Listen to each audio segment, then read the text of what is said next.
അസ്സലാമു അലൈക്കും വറഹ്മത്തുള്ളാഹി വബറകാതുഹു.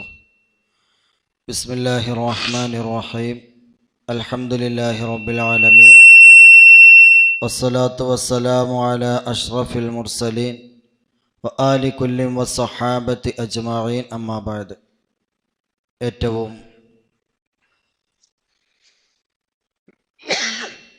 ബഹുമാനം നിറഞ്ഞ സത്യവിശ്വാസികളെ,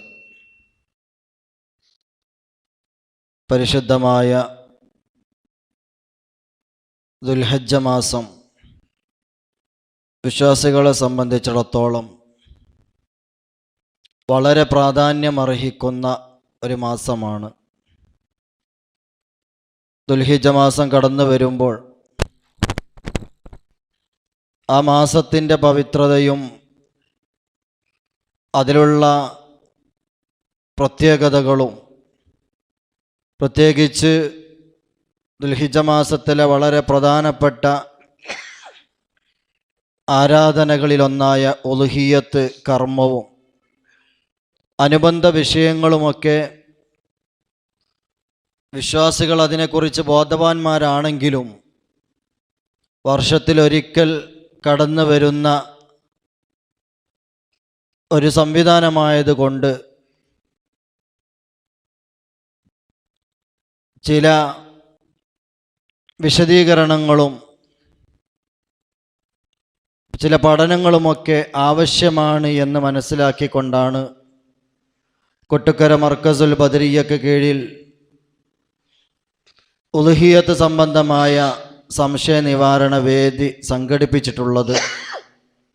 ധാരാളം ആളുകൾ വ്യത്യസ്തമായ ചോദ്യങ്ങൾ ചോദിച്ചിട്ടുണ്ട്. അതിനൊക്കെ ആധികാരികമായി മറുപടി നൽകിക്കൊണ്ട് സംസാരിക്കുന്നതിന് വേണ്ടി ജാമിയ മർക്കസു സഖാഫത്തി സുന്നിയയിലെ പ്രധാന മുദർരിസും കൊട്ടുക്കര മർക്കസുൽ ബദരിയ്യയുടെ ഡയറക്ടറുമായ ബഹുമാനപ്പെട്ട കൊട്ടുക്കര സഅദി ഉസ്താദുമായിട്ടുള്ള അഭിമുഖമാണ് ഇവിടെ നടക്കുന്നത്. അല്ലാഹു സുബ്ഹാനഹു വ തആല ഉസ്താദ് അവർകൾക്കും നമ്മുടെ മറ്റു ഉസ്താദുമാർക്കൊക്കെ ആഫിയത്തുള്ള ദീർഘായുസ് പ്രദാനം ചെയ്യുമാറാവട്ടെ എന്ന് ദുആ ചെയ്തുകൊണ്ട് പരിപാടിയിലേക്ക് പ്രവേശിക്കുകയാണ്. നാളെ ഇൻഷാ അല്ലാഹ് ദുൽഹിജ്ജ 1 ആണ് എന്നാണ് ഉസ്താദുമാരൊക്കെ മാസം കണ്ടിട്ടില്ല എന്ന അടിസ്ഥാനത്തിൽ ദുൽഖഅദ് 30 പൂർത്തിയാക്കി ഇൻഷാ അല്ലാഹ് നാളെ 1 പ്രവേശിക്കുകയാണ്. ഈ സമയത്ത് വിശ്വാസികൾക്ക് വേണ്ടി പരിശുദ്ധമായ ദുൽഹജ്ജ് മാസത്തിൻ്റെ പ്രത്യേകതകളും അതിൻ്റെ പ്രാധാന്യങ്ങളും മഹത്വങ്ങളൊക്കെ ഒന്ന് വിശദീകരിച്ചു തന്നാൽ വലിയ ഉപകാരമായിരുന്നു. ബിസ്മില്ലാഹിർ റഹ്മാനിർ റഹീം. അൽഹംദുലില്ലാഹി റബ്ബിൽ ആലമീൻ. വസ്സലാത്തു വസ്സലാമു അലാ അഷ്റഫിൽ മുർസലീൻ വഅലാ ആലിഹി വഅസ്ഹാബിഹി അജ്മഈൻ. അമ്മാ ബഅദ്. വിശുദ്ധ ദുൽഹിജ്ജ മാസം, അതിൻ്റെ പ്രാധാന്യം നമുക്കെല്ലാവർക്കും അറിയാം. അല്ലാഹു സുബ്ഹാനഹു വ തആല ഈ പ്രപഞ്ചത്തെ സംവിധാനിച്ചപ്പോൾ തന്നെ വിശുദ്ധ ഖുർആനിൽ പറയുന്നുണ്ട്, ഇന്ന ഇദ്ദത്ത ശുഹൂരി ഇൻദല്ലാഹി 12 ശഹ്റൻ ഫീ കിതാബില്ലാഹി യൗമ ഖലഖസ് സമാവാതി വൽ അർദ് മിൻഹാ അർബഅത്തുൻ ഹുറും. 12 മാസങ്ങളായി ഒരു വർഷത്തെ നിശ്ചയിക്കുകയും ആ 12 മാസത്തിൽ 4 മാസത്തിന് പ്രത്യേക ആദരവ് കൽപ്പിക്കുകയും ചെയ്തു എന്നാണ്. അഷ്ഹുറുൽ ഹുറും എന്നാണ് അതിന് നബി സല്ലല്ലാഹു അലൈഹി വസല്ലമ തങ്ങൾ തന്നെ പറഞ്ഞിരിക്കുന്നത്. പ്രത്യേക ആദരവ് കൽപ്പിക്കപ്പെടുന്ന മാസമെന്നാണ്. നബി സല്ലല്ലാഹു അലൈഹി വസല്ലമ തങ്ങൾ ഇസ്ലാം പ്രചരിപ്പിച്ച് വരുന്നതിൻ്റെ മുമ്പ് തന്നെ ജാഹിലിയ കാലഘട്ടത്തിൽ വരെ ഈ 4 മാസങ്ങൾക്ക് ചരിത്രപരമായിട്ട് എല്ലാ ആദരവുകളും എല്ലാവരും നൽകിയിരുന്നു എന്നാണ്. അതിൽപ്പെട്ട ഒരു മാസമാണ് വിശുദ്ധ ദുൽഹിജ്ജ മാസം. വർഷം ആരംഭിക്കുന്നത് നമ്മെ സംബന്ധിച്ചിടത്തോളം മുഹറം മുതൽക്കാണ്. ഒരു വർഷത്തിൻ്റെ ആരംഭത്തിൽ തന്നെ അല്ലാഹു തആല ആ 4 മാസത്തിൽ ആദരവുള്ള ഒരു മാസത്തെ വെച്ച് മുഹറം മാസത്തെ, പിന്നീട് സഫർ, ദുൽഖഅദ്, മുഹറം, സഫർ, റബീഉൽ അവ്വൽ, റബീഉൽ ആഖിർ, ജമാദുൽ അവ്വൽ, ജമാദുൽ ആഖിർ 6 മാസം കഴിഞ്ഞ് തൊട്ട് അടുത്തുള്ള 6 മാസം തുടങ്ങുമ്പോൾ റജബ്, അതിൻ്റെയും തുടക്കത്തിൽ റജബ് എന്ന് പറയുന്ന ഈ അഷ്ഹൂരിൽ ഹുറുമിൽപ്പെട്ട ഒരു ആദരവുള്ള മാസം കൊണ്ടാണ് തൊട്ടടുത്ത 6 തുടങ്ങുന്നത്. അതിനർത്ഥം ഏതൊരു വിഷയം നമ്മൾ തുടങ്ങുമ്പോഴും ആ തുടക്കം ഒരു നല്ല കാര്യം കൊണ്ടാവണം എന്നൊരു സന്ദേശം കൂടി നമ്മുടെ ജീവിതത്തോട് ഒട്ടി നിൽക്കുന്ന ഈ വർഷത്തിൻ്റെ ആരംഭം മുഹറം കൊണ്ട് തുടങ്ങലോടുകൂടെ, അതുപോലെ യുദ്ധം ഹറാമായ ആദരവുള്ള റജബ് കൊണ്ട് 2ാം പകുതിയും ആരംഭിക്കലോടുകൂടെ ആ ഒരു സന്ദേശമാണ് നമുക്ക് അല്ലാഹു തആല ഇതിലൂടെ നൽകുന്നത് എന്ന് പണ്ഡിതന്മാർ വിശദീകരിച്ചിട്ടുണ്ട്. അത് കഴിഞ്ഞ് പിന്നീട് ശഅബാൻ, റമളാൻ, ശവ്വാൽ ആ 2ാമത്തെ പകുതി കഴിയുമ്പോൾ ഒരു വർഷം കഴിയുകയാണ്. അവിടെ അല്ലാഹു തആല ഈ അഷ്ഹുറുൽ ഹുറുമിൽപ്പെട്ട ബാക്കി 2 മാസങ്ങളെ തുടർച്ചയായി കൊടുത്തിരിക്കുകയാണ്, ദുൽഖഅദ്, ദുൽഹിജ്ജ. അപ്പം 2 പ്രധാനപ്പെട്ട മാസങ്ങൾ ഒരു വർഷത്തിൻ്റെ അവസാനത്തിൽ കൊടുത്തപ്പോൾ ആഖിബത്ത് ഏതൊരു മനുഷ്യൻ്റെയും അവസാനം ഡബിൾ ശ്രദ്ധ വേണം എന്നുള്ളതാണ്. തുടക്കം ശ്രദ്ധിക്കണമെന്നതോടുകൂടെ അവസാനം ആഖിബത്ത് നന്നായി തീരണം. അതാണല്ലോ മുഅ്മിനീങ്ങളായ നമ്മുടെ ഒക്കെ ലക്ഷ്യം. അപ്പം ആഖിബത്ത് നന്നാവാൻ നല്ല പ്രവർത്തനങ്ങൾ ധാരാളം വർദ്ധിപ്പിക്കണം എന്നുള്ളതിലേക്ക് സൂചിപ്പിക്കാൻ വേണ്ടിയാണ് നമ്മുടെ ആയുസ്സിൻ്റെ ഭാഗമാണ് യഥാർത്ഥത്തിൽ ഒരു വർഷം എന്ന് പറയുന്നത്. അപ്പോൾ ആ വർഷത്തിൻ്റെ അവസാനത്തിൽ ആദരവുള്ള 2 മാസത്തെ അല്ലാഹു തആല തുടരെ വെക്കുക വഴി ഈ ഒരു വലിയ സന്ദേശം നമുക്ക് അല്ലാഹു തആല നൽകുന്നുണ്ട് എന്ന് വിശ്വാസികളായ നാം മനസ്സിലാക്കേണ്ടതുണ്ട്. ഇരിക്കട്ടെ, അതിൽ ഈ വർഷത്തിൻ്റെ അവസാനമാണ് ദുൽഹിജ്ജ മാസം. ഏതാനും മണിക്കൂറുകൾ കഴിഞ്ഞാൽ നമ്മിലേക്ക് ആ മാസം വരികയാണ്. ദുൽഹിജ്ജ മാസത്തിൻ്റെ 1ാമത്തെ രാവ് ഇന്ന് മഗ്‌രിബോട് കൂടി ആരംഭിക്കുകയാണ്. നാളെ പകൽ ദുൽഹിജ്ജയുടെ 1 പരിശുദ്ധ ഖുർആനിൽ അല്ലാഹു തആല പറയുന്നു കാണാം, വൽ ഫജ്രി വലയാലിൻ അശ് വശഫ്ഇ വൽ വത്ർ വല്ലൈലി ഇദാ യസ് അൽ ഫീ ദാലിക ഖസമുൽ ലദീ ഹിജ്ർ. സൂറത്തുൽ ഫജ്റിൽ അല്ലാഹു ദുൽഹിജ്ജ 1 മുതൽ ദുൽഹിജ്ജ 13 വരെയുള്ള ദിവസങ്ങളുടെ അതിശ്രേഷ്ഠത, വലിയ മഹത്വം ഈ സൂറത്തിലൂടെ അല്ലാഹു നമ്മെ പഠിപ്പിക്കുകയാണ്. വൽ ഫജ്രി, പ്രഭാതത്തെ തന്നെ സത്യമെന്ന് പറഞ്ഞാൽ ബഹുമാനപ്പെട്ട ഇബ്നു അബ്ബാസ് റളിയല്ലാഹു അൻഹു അടക്കമുള്ള മുഫസ്സിരീങ്ങൾ അവിടെ പറയുന്നത് ഫജ്രി യൗമിൻ നഹർ, ദുൽഹിജ്ജ 10ന്റെ പെരുന്നാളിൻ്റെ പ്രഭാതമാണ് അല്ലാഹു തആല വൽ ഫജ്രി എന്ന് പറഞ്ഞ് സത്യം ചെയ്തത് കൊണ്ട് ഉദ്ദേശിക്കുന്നത്. വലയാലിൻ അശ്ർ, ദുൽഹിജ്ജ 1 മുതലുള്ള 10 വരെയുള്ള രാവുകൾ എന്നറിയാം. ഇന്ന് മഗ്‌രിബ് മുതൽക്കുള്ള ദുൽഹിജ്ജയുടെ 10 രാവുകളെ സംബന്ധിച്ചാണ് വലയാലിൻ അശ്ർ. ഇബ്നു അബ്ബാസ് തങ്ങളെ തൊട്ട് തന്നെ കാണാം അശ്രി ദുൽഹിജ്ജ, ദുൽഹിജ്ജ 10ന്റെ ആ 10 രാവുകളാണ് ഈ പറഞ്ഞത് കൊണ്ട് ഉദ്ദേശിക്കുന്നത് എന്നാണ്. വശഫ്ഇ, തുടർന്ന് ദുൽഹിജ്ജ 10നോട് തുടർന്ന് വരുന്ന 11, 12 എന്ന ഇരട്ട ദിവസങ്ങളെ തന്നെയും സത്യം. വൽ വത്തിരി, അയ്യാമു തശ്രീഖിലെ ബാക്കി വരുന്ന 13ന്റെ ആ ഒരു ഒറ്റ ദിവസം, അതിനെ തന്നെയും സത്യം. അപ്പൊ ദുൽഹിജ്ജ 1 മുതൽക്ക് 13 വരെയുള്ള പകലുകളെയും രാത്രികളെയും പിടിച്ച് അല്ലാഹു തആല സത്യം ചെയ്യുമ്പോൾ അല്ലാഹു ഏതൊരു വസ്തുവിനെ പിടിച്ചാണോ സത്യം ചെയ്തിരിക്കുന്നത് അതിന് ശ്രേഷ്ഠതയുണ്ട് എന്നാണ് അതിനർത്ഥം. അങ്ങനെ ശ്രേഷ്ഠതയുണ്ട് എന്ന് ഇസ്ലാമികമായിട്ട് ഒരു സമയത്തിനോ ഒരു സ്ഥലത്തിനോ ശ്രേഷ്ഠത ഉണ്ടെന്ന് പറഞ്ഞാൽ ആ സമയത്തിൽ അമലുകൾക്ക് വർദ്ധിത പ്രതിഫലമുണ്ട്, കൂടുതൽ പുണ്യമുണ്ട് എന്നാണ് അതിനർത്ഥം. ഒരു സ്ഥലത്തിന് പ്രത്യേകതയുണ്ട് എന്ന് പറഞ്ഞാൽ ആ സ്ഥലത്ത് വെച്ച് ചെയ്യുന്ന ഇബാദത്തിന് വലിയ പ്രത്യേകതയുണ്ട് എന്നാണ് അതിനർത്ഥം. ഉദാഹരണത്തിന് ഹറമിന് മറ്റുള്ള സ്ഥലങ്ങളെക്കാൾ ശ്രേഷ്ഠതയുണ്ടെന്ന് പറഞ്ഞാൽ അവിടെ വെച്ചുള്ള ഒരു റക്കയത്തിന് 1,00,000 പ്രതിഫലമുണ്ട് എന്നാണ് അതിനർത്ഥം. പള്ളിക്ക് മറ്റുള്ള സ്ഥലങ്ങളെക്കാൾ ശ്രേഷ്ഠതയുണ്ടെന്ന് പറഞ്ഞാൽ മറ്റുള്ള സ്ഥലങ്ങളിൽ നിന്ന് അമലെടുക്കുന്നതിനേക്കാൾ ശ്രേഷ്ഠത പള്ളിയിൽ വെച്ചുണ്ട് എന്നാണ്. എന്നതുപോലെ ദുൽഹിജ്ജ 1 മുതൽ 13 വരെയുള്ള രാപ്പകലുകൾക്ക് വലിയ ശ്രേഷ്ഠതയുണ്ടെന്ന് ഖുർആൻ പറയുമ്പോൾ ആ സമയങ്ങളിൽ അമല് ചെയ്യൽ വലിയ പ്രത്യേകതയുണ്ട് എന്നാണ്. ബഹുമാനപ്പെട്ട അബ്ദുല്ലാഹി ബിൻ സുബൈർ റളിയല്ലാഹു അൻഹു പറഞ്ഞു കാണാം, മഹാനവർകളോട് ഒരിക്കൽ ചോദിച്ചു, മൽ മുറാദു ബിശ്ശഫ്ഇ അല്ലദീ ഖാലഹു അല്ലാഹു തആല ഫിൽ ഖുർആൻ. ഖുർആനിൽ അല്ലാഹു തആല വശഫ്ഇ എന്ന് പറഞ്ഞ ഇരട്ട ദിവസങ്ങളെ കൊണ്ട് എന്താണ് ഉദ്ദേശമെന്ന് പറഞ്ഞപ്പോൾ മഹാനവർകൾ പറഞ്ഞു, അശ്ശഫു ഖൗലുല്ലാഹി തആല ഫമൻ തഅജ്ജല ഫീ യൗമൈനി ഫലാ ഇസ്മ അലൈഹി. ഖുർആനിലുണ്ട് ഹജ്ജിന് ആളുകൾ ചെന്നാൽ പെരുന്നാളിൻ്റെ ദിവസം കഴിഞ്ഞ് പിന്നെ 11ന്റെ രാവിനും 12ന്റെ രാവിനും മിനയിൽ രാപ്പാർക്കും. ആ 2 രാവുകൾ രാപ്പാർത്താൽ പിന്നീട് ഫമൻ തഅജ്ജല ഫി യൗമൈൻ, ആ 2 ദിവസം കഴിഞ്ഞിട്ട് തിരിച്ചു പോകേണ്ടവർക്ക് തിരിച്ചു പോകാം.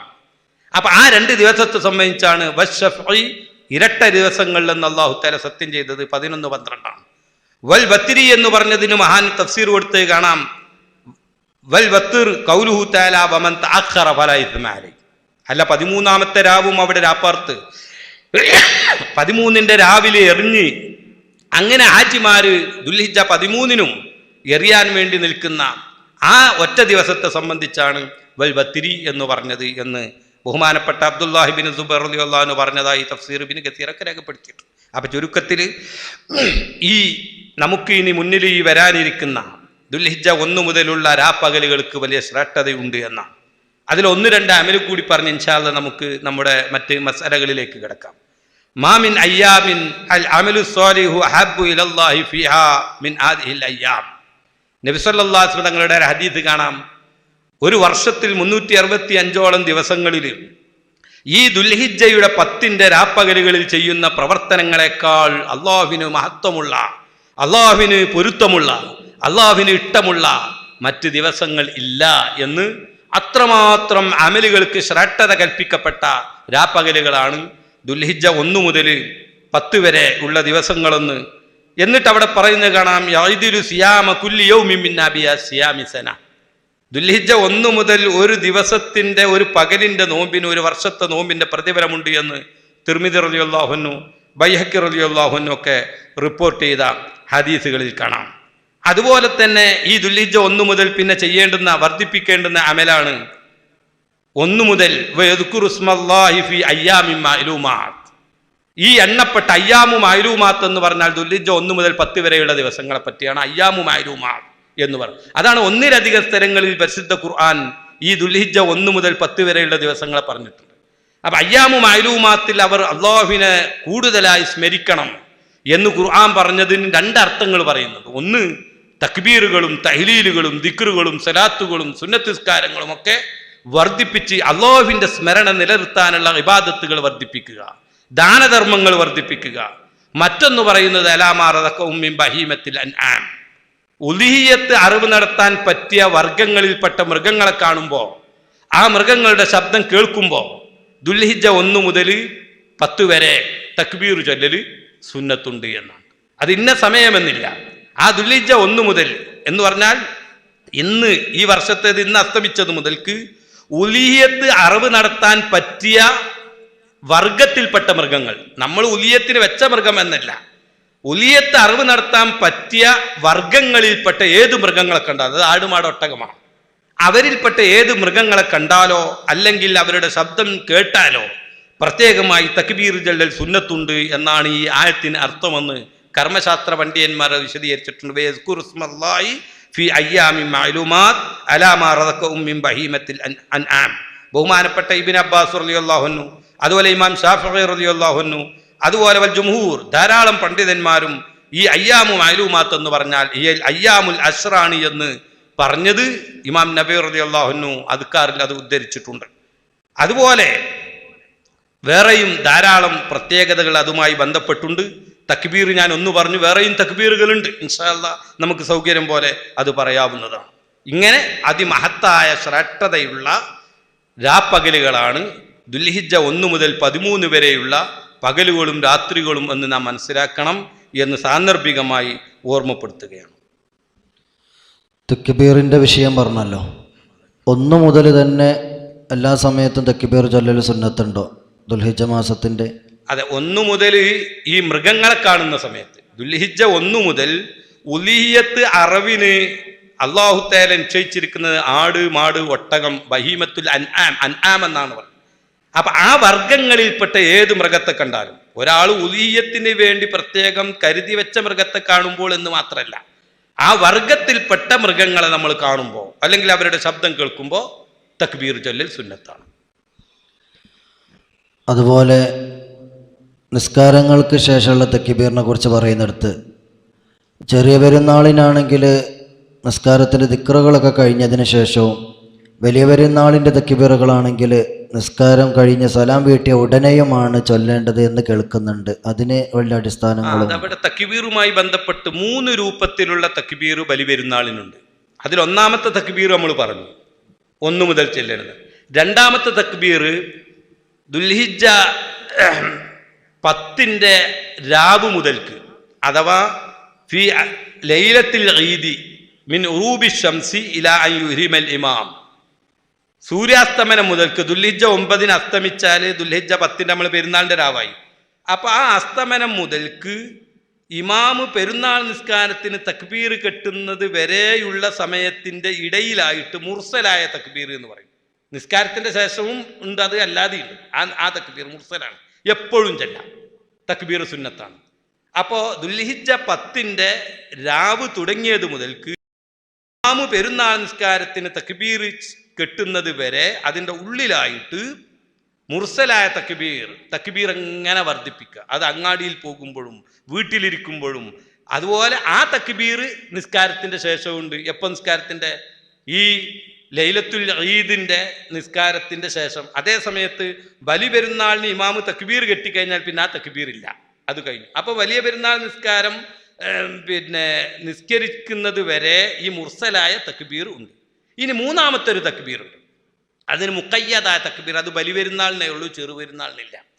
അതേത് എന്ന് ചോദിച്ചാൽ സുബഹി യൗമി അറഫ, അറഫ ദിവസത്തിൻ്റെ സുബൈ നിസ്കാരം മുതൽക്ക് ഇല ആഖിരി അയ്യാമി തശ്രീഖ്, അയ്യാമി തശ്രീഖിൻ്റെ അവസാനത്തെ ദിവസത്തിൻ്റെ അസ്തമനം വരെ. അപ്പോൾ ദുൽഹജ്ജ് 13 അസ്തമനം വരെ എല്ലാ നിസ്കാരങ്ങൾക്ക് ശേഷവും ആ തക്ബീർ സുന്നത്താണ്. അഖിബ കുല്ലി സ്വലാത്തിൻ എന്ന എല്ലാ നിസ്കാരങ്ങൾക്കൂടെ. അതുകൊണ്ടാണ് മുഖയ്യദായ തക്ബീർ ഉപാധിയോടുകൂടെയുള്ള തക്ബീർ നിസ്കാരങ്ങൾക്ക് ശേഷമുള്ളതാണ്. അത് അഖിബ കുല്ലി സ്വലാത്തിൻ, നിസ്കരിച്ച ഉടനെയാണ് അത് എന്ത് ചെയ്യേണ്ടത്, ചെല്ലേണ്ടത്. അത് എന്തുകൊണ്ട് എന്ന് വെച്ചാൽ ഖുർആനിൽ അല്ലാഹ് പറഞ്ഞു വദ്കുറുല്ലാഹ ഫി അയ്യാമിൻ മഅദൂദാത്ത്. നേരത്തെ നമ്മൾ പറഞ്ഞ അയ്യാമു മഅലൂമാത്താണ്. അത് നേരത്തെ മൃഗങ്ങളെ കാണുമ്പോഴുള്ള തക്ബീറ 1 മുതൽക്ക് 10 വരെയുള്ള. അതേ സമയത്ത് വദ്കുറുല്ലാഹ ഫി അയ്യാമിൻ മഅദൂദാത്ത് എന്ന് അല്ലാഹു തആല പരിശുദ്ധ ഖുർആനിൽ പറഞ്ഞ ആ അയ്യാമു മഅദൂദാത്ത് അയ്യാമു തശ്രീഖിന്റെ ദിവസങ്ങളാണ് എന്നാണ്. അപ്പം അന്ന് ഈ നിസ്കാരത്തിൻ്റെ ശേഷം പ്രത്യേകമായിട്ട് എന്ത് ചെയ്യണം, തക്ബീർ സുന്നത്തുണ്ട്. അപ്പം അത് ആ സമയത്തുള്ള ഒരു ചിഹ്നവും ചര്യവുമായതുകൊണ്ട് ആ ചിഹ്നത്തിനെ ഉടനെ ആക്കണം എന്നുള്ളത് കൊണ്ടാണ് നിസ്കാരത്തിന് സലാം വീട്ടിയുള്ള ദിക്റിൻ്റെ മുന്നേ ആ ചിഹ്നം ഉയർത്തിപ്പിടിക്കണം, അത് ഉടനെ ആകണം എന്ന് പറഞ്ഞു. അഥവാ ഇനി ഒരാൾ ഉടനെ ചൊല്ലാൻ വിട്ടുപോയി എന്നാൽ നിസ്കാരത്തിൻ്റെ ദിക്റും ദുആയും കഴിഞ്ഞിട്ട് ചെല്ലുന്നതിനും വിരോധമില്ല, അസ്ലു സുന്നത്ത് അതുകൊണ്ടും ലഭിക്കും എന്ന് ബഹുമാനപ്പെട്ട കർമ്മശാസ്ത്ര പണ്ഡിതന്മാർ പറഞ്ഞിട്ടുണ്ട്. ബലിപെരുന്നാളിൻ്റെ പ്രധാനപ്പെട്ട ഒരു കർമ്മമാണല്ലോ ഉളുഹിയത്ത്. നമ്മുടെ ഈ കാലഘട്ടത്തിൽ ഉളുഹിയത്തിൻ്റെ പ്രസക്തി ഒന്ന് വിശദീകരിച്ച തരക്കടില്ല. ഉളുഹിയത്തിൻ്റെ പ്രസക്തി, ഉളുഹിയത്ത് 10 മുതൽക്കാണ്. അതിൻ്റെ ഇടയിൽ ഒരു കാര്യം കൂടി പറയേണ്ടതുണ്ട്. അഥവാ ദുൽഹിജ്ജ 1 മുതൽ 10 വരെയുള്ള അമലുകൾ നമ്മൾ പറഞ്ഞ കൂട്ടത്തിൽ 1 മുതൽക്ക് നോമ്പ് നോൽക്കൽ സുന്നത്തുണ്ട് എന്ന് പറഞ്ഞു. എന്നാൽ 8, 9 മുഅക്കദായ സുന്നത്താണ്. 9 അറഫ നോമ്പ് മുഅക്കദായ സുന്നത്താണ്. ഫത്തുൽ മുഈനിൽ സൈനുദ്ദീൻ മഖ്ദൂം റളിയല്ലാഹു അൻഹു യതഅക്കദു 8 നോമ്പ് നോൽക്കൽ മുഅക്കദായ സുന്നത്താണെന്ന് ചെയ്തിട്ടുണ്ട്, പറഞ്ഞിട്ടുണ്ട്. അതിൽ പ്രത്യേക നബി സല്ലല്ലാഹു അലൈഹി വസല്ലം തങ്ങൾ പറഞ്ഞ സാമ യൗമു അറഫ സിയാമു യൗമി അറഫ അഹ്തസിബു അലല്ലാഹി അൻ യുകഫിറ സനത്തല്ലത്തി ഖബലഹു വസനത്തല്ലത്തി ബഅദഹു. അവൻ നിലകൊള്ളുന്ന, ഇതിപ്പോൾ ദുൽഹജ്ജാണല്ലോ. അപ്പം ഈ 9 നമ്മൾ നോമ്പ് നോറ്റാൽ ഈ നിലകൊള്ളുന്ന കഴിഞ്ഞു പോയ ഈ വർഷം കഴിഞ്ഞു, അതാണ് സനത്തല്ലത്തി ഖബലഹു. ഈ 9 മുമ്പ് കഴിഞ്ഞു പോയ ഈ ഒരു വർഷത്തെ ദോഷങ്ങളും വസനത്തല്ലത്തി ബഅദഹു ഇനി ശേഷം വരാനുള്ള ഒരു ഒരു വർഷത്തിൽ സംഭവിക്കാനിരിക്കുന്ന ദോഷങ്ങളും അല്ലാഹു തആല ആ ഒരൊറ്റ നോമ്പ് കൊണ്ട് പൊറുക്കും. അറഫ നോമ്പാണ്. അപ്പം അറഫ നോമ്പിന് 2 വർഷത്തെ പ്രതിഫലം അല്ലാഹു തആല ഓഫർ ചെയ്യുന്നുണ്ട് എന്ന് നബി സല്ലല്ലാഹു അലൈഹി വസല്ലം തങ്ങൾ പറഞ്ഞിട്ടുണ്ട്. അത് നമ്മൾ പ്രത്യേകം ശ്രദ്ധിക്കേണ്ടതാണ്. പിന്നെ അവിടെ ഇത് കഴിഞ്ഞാൽ തൊട്ടടുത്ത മാസം മുഹറം മാസത്തിലെ ആശൂറാ എന്ന് പറയുന്ന ഒരു നോമ്പുണ്ട് മുഹറം 10-ന്. അതും ശക്തമായ സുന്നത്താണ്. അതിന് 1 വർഷത്തെ ദോഷം പൊറുക്കുമെന്ന് നബി സല്ലല്ലാഹു അലൈഹി വസല്ലം തങ്ങൾ പറഞ്ഞിട്ടുണ്ട്. ബഹുമാനപ്പെട്ട പണ്ഡിതന്മാർ ചർച്ച ചെയ്തിട്ടുണ്ട്. അറഫ നോമ്പ് 2 വർഷത്തെ ദോഷം പൊറുക്കുന്നു, ആശൂറാവ് നോമ്പ് 1 വർഷത്തെ ദോഷമാണ് പൊറുക്കുന്നത്. അതെന്ത് തമ്മിൽ വ്യത്യാസം? അത് ആശൂറാവ് നോമ്പ് മുഖ്തസത്തും ബി മൂസ അലൈഹി സ്വലാത്തു വസ്സലാം, മൂസാ നബി അലൈഹി സ്വലാത്തു വസ്സലാമിനെ അള്ളാഹു തആല അനുയായികളെയും ഫിർഔനിന്റെ കിരാതമായ അക്രമങ്ങളിൽ നിന്ന് രക്ഷപ്പെടുത്തി ഫിർഔനെ മുക്കിക്കൊന്ന ആ ദിവസമാണ് ആശൂറാ മുഹറം 10. അതിന് സ്മരണ പുതുക്കാൻ വേണ്ടിയും നന്ദി പ്രകടിപ്പിക്കാനും വേണ്ടിയാണ് ആ നോമ്പ് നോൽക്കുന്നത് എന്ന് നബി സല്ലല്ലാഹു അലൈഹി വസല്ലം തങ്ങൾ പറഞ്ഞിട്ടുണ്ട്. അതുകൊണ്ട് തന്നെ ആശൂറാന്റെ നോമ്പ് മൂസവി എന്നാണ് പറയാം, മൂസാ നബിയുമായി ബന്ധപ്പെട്ട. അതേസമയത്ത് അറഫ നോമ്പ് മുഖ്തസത്തും ബിൻ നബി സല്ലല്ലാഹു അലൈഹി വസല്ലം ഉമ്മത്തിഹി, മുഹമ്മദ് നബി സല്ലല്ലാഹു അലൈഹി വസല്ലം തങ്ങൾക്കും അവിടുത്തെ ഉമ്മത്തിനെ കൊണ്ടും പ്രത്യേകമായ നോമ്പായതുകൊണ്ട് മുഹമ്മദിയ്യാണത്. മുഹമ്മദിയ്യ എല്ലാ കാര്യങ്ങളിലും ഡബിളാണല്ലോ കൂലിയുള്ളത്. അതുകൊണ്ടാണ് അറഫ നോമ്പിന് 2 വർഷത്തെ കൂലിയുണ്ട് എന്ന് പറയാനുള്ള കാരണം. ഇനി നമ്മൾ മറ്റേ വിഷയത്തിലേക്ക് എടുക്കാം. ഉലീഹ്യത്തിൻ്റെ ഈ ആധുനിക കാലഘട്ടത്തിലെ പ്രസക്തി എന്താണ്? അതിന് ഉലീഹ്യത്ത് എന്ന് മാത്രമല്ല, ഇസ്ലാമിലെ ഏത് കർമ്മങ്ങളും എക്കാലവും അത് പ്രസക്തി വർദ്ധിച്ചു കൊണ്ടിരിക്കുക എന്നല്ലാതെ അതിനെ സംബന്ധിച്ചൊരു ന്യൂനതയും ഒരാൾക്ക് ചൂണ്ടിക്കാണിക്കാൻ കഴിയില്ല എന്നുള്ളതാണ്.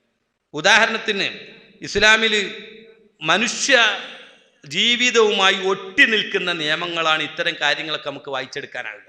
ഇപ്പോൾ ഉലീഹ്യത്ത് എന്ന് പറയുന്നത് തന്നെ മാ യുദുബഹു മിനൻ നഅമി, ആട് മാട് ഒട്ടകങ്ങളിൽ നിന്ന് തഖർറുബൻ ഇലല്ലാഹി തആല, അള്ളാഹുവിൻ്റെ പ്രീതി കാക്ഷിച്ചുകൊണ്ട് പ്രത്യേക നിബന്ധനയോടുകൂടെ അറവ് നടത്തുന്നതിനാണ് ഉലീഹിയത്ത്. അതും യൗമു ഈദിൻ നഹ്റി ഇലാ ഫി അയ്യാമി തശ്രീഖ്, അയ്യാമു തശ്രീഖിൻ്റെയും പെരുന്നാളിൻ്റെയും ദിനങ്ങളിൽ, ഈ 4 ദിനങ്ങളിലായിട്ട് അള്ളാഹുവിൻ്റെ പ്രീതി കാക്ഷിച്ചുകൊണ്ട് ആട് മാട് ഒട്ടകങ്ങളിൽ നിന്ന് പ്രത്യേക നിബന്ധനയുള്ള മൃഗങ്ങളെ അറവ് നടത്തുക എന്നുള്ളതാണ്.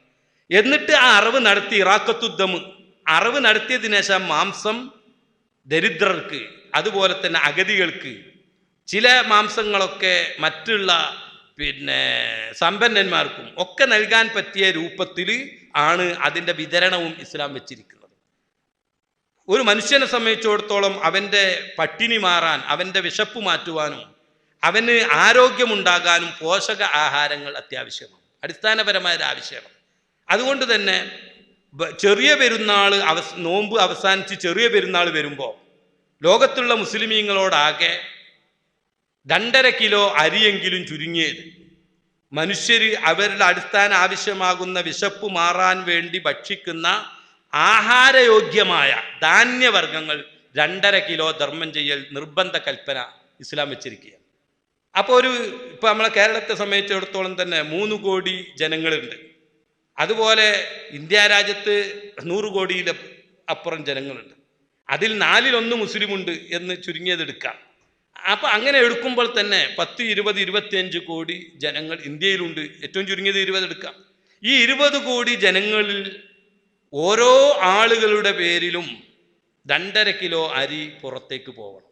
അതിൽ വളരെ സാധുക്കളായി അതിന് കഴിയാത്ത പെരുന്നാൾ രാവും പകലിലും അവൻ്റെയും ആശ്രിതരുടെയും ചെലവിന് കഴിച്ച് മിച്ചമുണ്ട് എങ്കിൽ ഇത് കൊടുക്കണം എന്നുള്ളത്.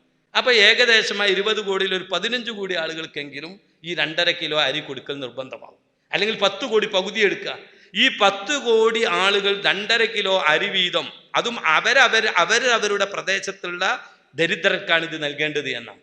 അങ്ങനെ വരുമ്പോൾ എത്ര അരി അവർക്ക് ലഭിക്കും? ഏകദേശം അവരുടെ ജീവിതത്തിൽ തൊട്ടടുത്ത വർഷം ആവർത്തിച്ച് വരുന്നതിൻ്റെ മുന്നേ ഒരു വർഷത്തിലെ പകുതി ദിവസത്തേക്കോ അല്ലെങ്കിൽ ഒരു 1/4 ഭാഗമുള്ള ദിവസങ്ങളിലേക്കോ എന്ത് കിട്ടും? അവർക്ക് അരി കിട്ടുന്നതാണ്. അത് കഴിഞ്ഞ് 2 മാസം കഴിയുമ്പോഴേക്കാണ് ബലിപെരുന്നാൾ വരുന്നത്. അങ്ങനെ ബലിപെരുന്നാൾ വരുമ്പോൾ പെരുന്നാൾ ദിവസത്തിൻ്റെ അവൻ്റെയും ചെലവൊടുക്കൽ നിർബന്ധമായവരുടെയും ഭക്ഷണത്തിനുള്ള വക കഴിച്ച് ഒരു മൃഗം വാങ്ങാൻ കഴിവുള്ളവർക്കൊക്കെ ശക്തമായ സുന്നത്താണ് ഉലിയത്ത് അറവ് നടത്തുക. സാധുക്കളുടെ പ്രോട്ടീൻ, അവർക്കും പ്രോട്ടീൻ വേണം, കൂടുതൽ പ്രോട്ടീൻ അടങ്ങുന്ന മാംസം അത് അറവ് നടത്തി, അതും 2 വയസ്സായ ആട് 2 വയസ്സ് തികഞ്ഞ് 3-ാം വയസ്സിലേക്ക് കിടക്കണം. അതുപോലെ 2 വയസ്സ് തികഞ്ഞ് 3-ാം വയസ്സിലേക്ക് കിടന്ന പശു, കാള, പോത്ത്, മൂരി, 5 വയസ്സ് തികഞ്ഞ ഒട്ടകം, ഇങ്ങനെയുള്ള മൃഗങ്ങളെ അറവ് നടത്തി ആ മൃഗങ്ങളുടെ മാംസം ആ പരിസരത്ത് വിതരണം ചെയ്യണം. അത് ശക്തമായ സുന്നത്താണ് എന്ന് കൽപ്പിക്കലോടുകൂടെ എത്ര ആളുകൾ ഈ അറവ് നടത്തി ഈ മാംസം സാധുക്കളിലേക്കെത്തും? പ്രത്യേകിച്ച് ഈ കൊറോണ കാലഘട്ടത്തിൽ പലർക്കും മാംസം വാങ്ങാനുള്ള കാശുണ്ടായിക്കൊള്ളണമെന്നില്ല. ജോലി നഷ്ടപ്പെട്ടവരാണ്, പ്രയാസപ്പെടുന്നവരാണ്. അപ്പോഴാണ് കാശുള്ള ആളുകൾ, അതും അതിസമ്പന്നനാവണമെന്നില്ല, പെരുന്നാൾ ദിവസത്തിൻ്റെ എന്ന രാവിൻ്റെയും അവൻ്റെയും ആശ്രിതരുടെയും ചെലവിനുള്ള വക മാറ്റിവെച്ച് ഒരു മൃഗം വാങ്ങാൻ ഒരാൾക്ക് കഴിവുണ്ട് എങ്കിൽ അവൻ ഉലിഹത്ത് അറുക്കണം എന്ന ആ കൽപ്പനയിലൂടെ ഇസ്ലാം മുന്നോട്ട് വെക്കുന്ന പാവങ്ങളുടെ വിശപ്പ് മാറ്റാൻ ഇസ്ലാം വെച്ച ഒരു ഉപാധിയാണ് ഉലിഹിയത്ത് എന്ന് അതിലൂടെ നമുക്ക് മനസ്സിലാക്കാം. മറ്റൊന്നുകൂടി നമുക്ക് പറയാം, ഈ ഉലിഹിയത്ത് മാത്രമല്ല, ഇവിടെ ഈ നിർബന്ധമായിട്ടുള്ള അറിവ്, അതുപോലെ തന്നെ നിർബന്ധമായിട്ടുള്ള അരി, അതിനപ്പുറം ബിസിനസ് നടത്തുന്നവരുണ്ടെങ്കിൽ വർഷം മുറി കൂടുമ്പോൾ ഒരു വർഷത്തിൽ അവർ സമ്പത്തിൻ്റെ സക്കാത്ത് കൊടുക്കണം. നിർബന്ധമായ ദാനമാണത്. അപ്പോൾ ഇവർക്ക് മാംസവും അരിയും കഴിച്ച് ഇനി അവരുടെ ജീവിതത്തിൽ മറ്റെന്തെങ്കിലും ആവശ്യമുണ്ടോ? ധനികരായ ആളുകൾ, സമ്പന്നരായ ആളുകൾ അവരുടെ ബിസിനസ്സിൻ്റെ അല്ലെങ്കിൽ അവരുടെ സ്റ്റോക്കുള്ള പണത്തിൻ്റെ 2.5% ഈ പാവങ്ങൾക്ക് നിർബന്ധമായിട്ട് കൊടുക്കണം എന്ന് പറഞ്ഞതോടുകൂടെ, അതുപോലെ പ്രസവം ദിനേന നടന്നുകൊണ്ടിരിക്കുകയാണ്. ഒരാൾക്കൊരു കുഞ്ഞ് ജനിച്ചാൽ അഖീഖത്ത് എന്നുള്ള രൂപത്തിൽ അറിവ് നടത്തി ഒരു ആടിനെയോ അല്ലെങ്കിൽ നേരത്തെ പറഞ്ഞ നിബന്ധനയുള്ള മാടിനെയോ അറിവ് നടത്തി അതും പരിസരത്തുള്ള പാവങ്ങൾക്ക് കൊടുക്കൽ പ്രത്യേകം സുന്നത്തുണ്ട് എന്നും, മാത്രമല്ല അത് നേർച്ചയാക്കുകയാണെങ്കിൽ നിർബന്ധമായിട്ട് അറിവ് നടത്തി കൊടുക്കണം എന്നും ഉള്ള ഇസ്ലാമിൻ്റെ ഈ കാഴ്ചപ്പാടെടുത്ത് വെക്കുമ്പോൾ നമ്മൾ അത്ഭുതപ്പെട്ടു പോവുകയാണ്. ഇങ്ങനെ ഒരു സംവിധാനം രാജ്യത്ത് അതിൻ്റെ മട്ടം പോലെ നിലനിൽക്കുകയാണ് എങ്കിൽ പാവങ്ങൾ ഒരു കാലഘട്ടത്തിലും പ്രയാസപ്പെടേണ്ടി വരില്ല. പ്രത്യേകിച്ച് ഈ കൊറോണ പോലുള്ള കാലഘട്ടത്തിൽ അതിൻ്റെ പ്രസക്തി വർദ്ധിച്ചു വരികയാണ് എന്ന് നമുക്ക് മനസ്സിലാക്കാൻ കഴിയും. അൽഹംദുലില്ലാഹ്, ഇസ്ലാമിലെ പ്രധാനപ്പെട്ട അനുഷ്ഠാന കർമ്മങ്ങളും കാലഘട്ടവുമായുള്ള ആ പ്രസക്തി വളരെ വ്യക്തമായി ഉസ്താദ് വിശദീകരിച്ചു തന്നു. അൽഹംദുലില്ലാഹ്. അങ്ങനെ വരുമ്പോൾ ഇപ്പോൾ കാലഘട്ടത്തിൻ്റെ പ്രസക്തി നമുക്ക് മനസ്സിലായെങ്കിലും കൂടിയിട്ട് ഈ ഉദ്ഹിയ്യത്തിനെ പറ്റി പരിശുദ്ധമായ ഖുർആനിലോ അല്ലെങ്കിൽ നബി സല്ലല്ലാഹു അലൈഹി വസല്ലമ തങ്ങളുടെ തിരു ഹദീസുകളിലോ എന്തെങ്കിലും പറഞ്ഞിട്ടുണ്ടോ? ഉണ്ടെങ്കിൽ അതൊന്ന് വിശദീകരിച്ചാൽ. പരിശുദ്ധ ഖുർആനിൽ, അതുപോലെ ഹദീസ്, ഇജ്മാ, ഇങ്ങനെ അടിസ്ഥാനപരമായ എല്ലാ ലക്ഷ്യങ്ങളും ഉദ്ഹിയ്യത്ത് പുണ്യകർമ്മമാണ് എന്നുള്ളത് വിളിച്ചറിയിക്കുന്നത്. അതിലൊന്ന് പരിശുദ്ധ ഖുർആനിൽ കാണാം, ഫസല്ലി ലിറബ്ബിക വൻഹർ. നിങ്ങൾ നബിയെ അള്ളാഹുവിന് വേണ്ടി നിസ്കാരം നിർവഹിക്കുകയും വൻഹർ അറിവ് നടത്തുകയും ചെയ്യുക. അവിടെ അൽ മുറാദു ബി സലാത്ത് സലാത്തുൽ ഈദി വബിൻ നഹിരി അല്ലഹയ എന്ന് അല അഷ്ഹരിൽ അഖ്വാൽ, ഏറ്റവും പ്രബലമായ അഭിപ്രായ പ്രകാരം ആ നിസ്കാരം കൊണ്ട് ഉദ്ദേശിക്കുന്നത് പെരുന്നാൾ നിസ്കാരവും ആ അറിവ് കൊണ്ട് ഉദ്ദേശിക്കുന്നത് ഉലീഹ്യത്തിൻ്റെ അറിവുമാണ് എന്ന് തഫ്സീറിൻ്റെ ഗ്രന്ഥങ്ങളിലും അതുപോലെ കർമ്മശാസ്ത്ര പണ്ഡിതന്മാരൊക്കെ അത് വിശദീകരിച്ചിട്ടുണ്ട്. അതുപോലെ ഇനി ഹദീസ് നോക്കിയാൽ, മാ അമില ബിനു ആദമ യൗമൻ നഹരി മിൻ അമലിൻ അഹബ്ബ ഇലല്ലാഹി മിൻ ഇറാഖത്തി ദമി. പെരുന്നാളിൻ്റെ ആ സമയത്ത് ഒരു മനുഷ്യൻ ചെയ്യുന്ന പ്രവർത്തനങ്ങളിൽ ഏറ്റവും നല്ല പ്രവർത്തനം ഇറാഖത്തു ദമ്, ഉലിഹത്ത് അറിവ് നടത്തലാണ് എന്ന് നബി സല്ലല്ലാഹു അലൈഹി വസല്ലം തങ്ങൾ. എന്നിട്ട് നബി സല്ലല്ലാഹു അലൈഹി വസല്ലം തങ്ങൾ അവിടുന്ന് പറയുന്നുണ്ട്, ഫത്വീബു ബിഹാ നഫ്സ, നിങ്ങൾ നല്ല മനസ്സോടുകൂടി ഉലിഹത്ത് അറിവ് നടത്തണം എന്ന് ഇമാം തുർമിദി റളിയല്ലാഹു അൻഹു റിപ്പോർട്ട് ചെയ്ത ഹദീസിൽ കാണാം. മാത്രമല്ല അതിൻ്റെ പ്രത്യേകത പറയുന്നിടത്ത് ഉലിഹത്തിൻ്റെ പ്രത്യേകത എത്രയുണ്ട്, അതിൻ്റെ ഗൗരവം നമ്മൾ മനസ്സിലാക്കണമല്ലോ. നബി തങ്ങൾ പറയുന്നുണ്ട്, യാ ഫാത്തിമ ഖൂമി ഇലാ ഉലിഹിയത്തികി വശ്ഹദിഹാ, ഫാത്തിമ ഉലിഹത്ത് നിർവഹിക്കണം, കാരണം ഫഇന്നഹു ബിഅവ്വലി ഖത്റത്തിൻ മിൻ ദമിഹാ യുഗ്ഫറു ലക്കി മാ കസ്സലഫ മിൻ ദുനൂബിക്. ആ ഉലിഹത്ത് അറിവ് നടത്തുന്നതിൻ്റെ ഫലമായിട്ട് ആദ്യമായിട്ടൊരു തുള്ളി രക്തം ആ മൃഗത്തിൻ്റേത് ഭൂമിയിൽ പതിക്കുമ്പോഴേക്ക് നിന്റെ ജീവിതത്തിൽ കഴിഞ്ഞു പോയ സർവ്വ പാപങ്ങളും അള്ളാഹു അതിൻ്റെ കാരണം കൊണ്ട് പുറത്തു തരും. ആയിഷ ബീവി ചോദിച്ചു, അലി ഹാദ ഖാസത്തുല്ലക വബി അഹ്ലി ബൈത്തിക, നബിയെ ഇത് അങ്ങേക്കും അങ്ങയുടെ അഹ്ലു ബൈത്തിനും മാത്രം പ്രത്യേകമായൊരു സംഗതിയാണോ? നബി തങ്ങൾ പറഞ്ഞു, അല്ല, ബൽ ലിൽ മുസ്ലിമീന അമ്മ, ഇത് എൻ്റെ ഉമ്മത്തിന് മുഴുവനും പൊതുവെ ലഭിക്കുന്ന വലിയ പ്രത്യേകതയാണ്. അപ്പോൾ ഉദീഹത്തിൻ്റെ പ്രത്യേകതയാണ് നബി സല്ലല്ലാഹു അലൈഹി വസല്ലമ തങ്ങൾ ആ പറഞ്ഞിരിക്കുന്നത്. അതുകൊണ്ടാണ് ബഹുമാനപ്പെട്ട, മാത്രമല്ല ദോഷങ്ങൾ മുഴുവനും പൊറുക്കപ്പെട്ട നിലക്കാണ് ഈ ആൾ ആഖിറത്തിൽ വരിക എന്ന് പറയുമ്പോൾ മുഖം പ്രശോഭിക്കുന്ന രൂപത്തിലായിരിക്കും. അതുകൊണ്ടാണ് പേര് തന്നെ ഉലിഹിയത്ത് എന്നിട്ടത്. ലഹബത്തുൻ നഹാർ എന്നാണ്. സൂര്യൻ ഉദിച്ച് അതിൻ്റെ പ്രഭ പരത്തി നല്ല ശോഭയുണ്ടാകുന്നതിനാണ് ലഹബത്ത് എന്ന് പറയുന്നത്. അത് ഉലിഹിയത്ത് അറുക്കുന്ന വ്യക്തിയുടെ മുഖം ഇങ്ങനെ പ്രശോഭിച്ചുകൊണ്ട് ശോഭയുള്ള രൂപത്തിൽ ആഖിറത്തിൽ അവൻ വരും എന്നുള്ള ആ അർത്ഥത്തിനാണ് ഉലിഹിയത്ത് എന്ന പേര് തന്നെ അവിടെ ഇട്ടിരിക്കുന്നത് എന്ന്. അപ്പം ചുരുക്കത്തിൽ ഉലിഹിയത്തിന് വലിയ പ്രത്യേകതയുണ്ട്. ഉലിഹിയത്ത് അറിവ് നടത്തുമ്പോൾ തന്നെ അവൻ്റെ ദോഷങ്ങളെ മുഴുവനും അല്ലാഹു തആല പുറത്തു കൊടുക്കുന്നു, നരകത്തിൽ നിന്ന് മോചനം കിട്ടുന്നു. ഈ രണ്ട് മോചനവും ശരീരത്തിന് മൊത്തം ലഭിക്കാൻ വേണ്ടിയാണ് ഉലിഹിയത്ത് അറിവ് നടത്താൻ ഉദ്ദേശിച്ച വ്യക്തി ദുൽഹിജ്ജ 1 മുതൽ അറിവ് നടത്തുന്നവരെ അവൻ്റെ നഖം വെട്ടുകയോ മുടി നീക്കം ചെയ്യുകയോ, അത് രഹസ്യഭാഗത്തുള്ള മുടികളാണെങ്കിലും വെള്ളിയാഴ്ചയാണെങ്കിലും ഒന്നും അത് നീക്കം ചെയ്യാതിരിക്കൽ സുന്നത്താണ്. കാരണം ഈ രോമങ്ങൾക്കും മുടികൾക്കും ശരീരത്തിൻ്റെ മുഴുവൻ ഭാഗങ്ങൾക്കും ഈ നരകമോചനവും അതുപോലെ തന്നെ ഈ മഗ്ഫിറത്ത് നിന്ന് ദോഷത്തിൽ നിന്നുള്ള മോചനവും ഉൾക്കൊള്ളിക്കാൻ വേണ്ടിയാണ് അത് നീക്കം ചെയ്യരുത് എന്ന് പറയാനുള്ള ഒരു കാരണം എന്നുകൂടി ബഹുമാനപ്പെട്ട പണ്ഡിതന്മാർ പറഞ്ഞിട്ടുണ്ട്. അപ്പോൾ ഉലിഹിയ്യത്ത് അറിവിലൂടെ ഒരു മനുഷ്യൻ മൊത്തം നരകമോചനത്തിനും പാപമോചനത്തിനും വിധേയമാകും എന്നുള്ളതാണ്. പരിശുദ്ധമായ ഖുർആനിലെയും ഹദീസിലെയൊക്കെ കൽപ്പനകൾ വുജൂബിനിക്കാണ് എന്ന പൊതുതത്വം അനുസരിച്ച് ഇപ്പോൾ ഇവിടെ ഉദ്ഹിയ്യത്ത് അറുക്കണം എന്ന അർത്ഥം വരുന്ന രൂപത്തിലാണ് ഖുർആനിൽ വൻഹർ എന്ന് പറഞ്ഞത് എന്ന് ഉസ്താദ് വിശദീകരിച്ചു.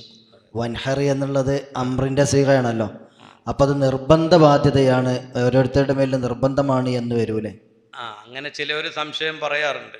കുർബാനി അറിവ് നിർബന്ധമല്ല, പ്രത്യേകിച്ച് അബൂ ഹനീഫ ഇമാമിൻ്റെ മദ്ഹബിലൊക്കെ അത് വാജിബാണല്ലോ. അവിടെ വൻഹർ എന്നുള്ളത് കേവലം കൽപ്പനാവാചകമായത് കൊണ്ട് മാത്രം നിർബന്ധമെന്ന് പറഞ്ഞുകൂടാ. നബി സല്ലല്ലാഹു അലൈഹി വസല്ലം തങ്ങളാണ് ഇത് വിശദീകരിക്കേണ്ടത്.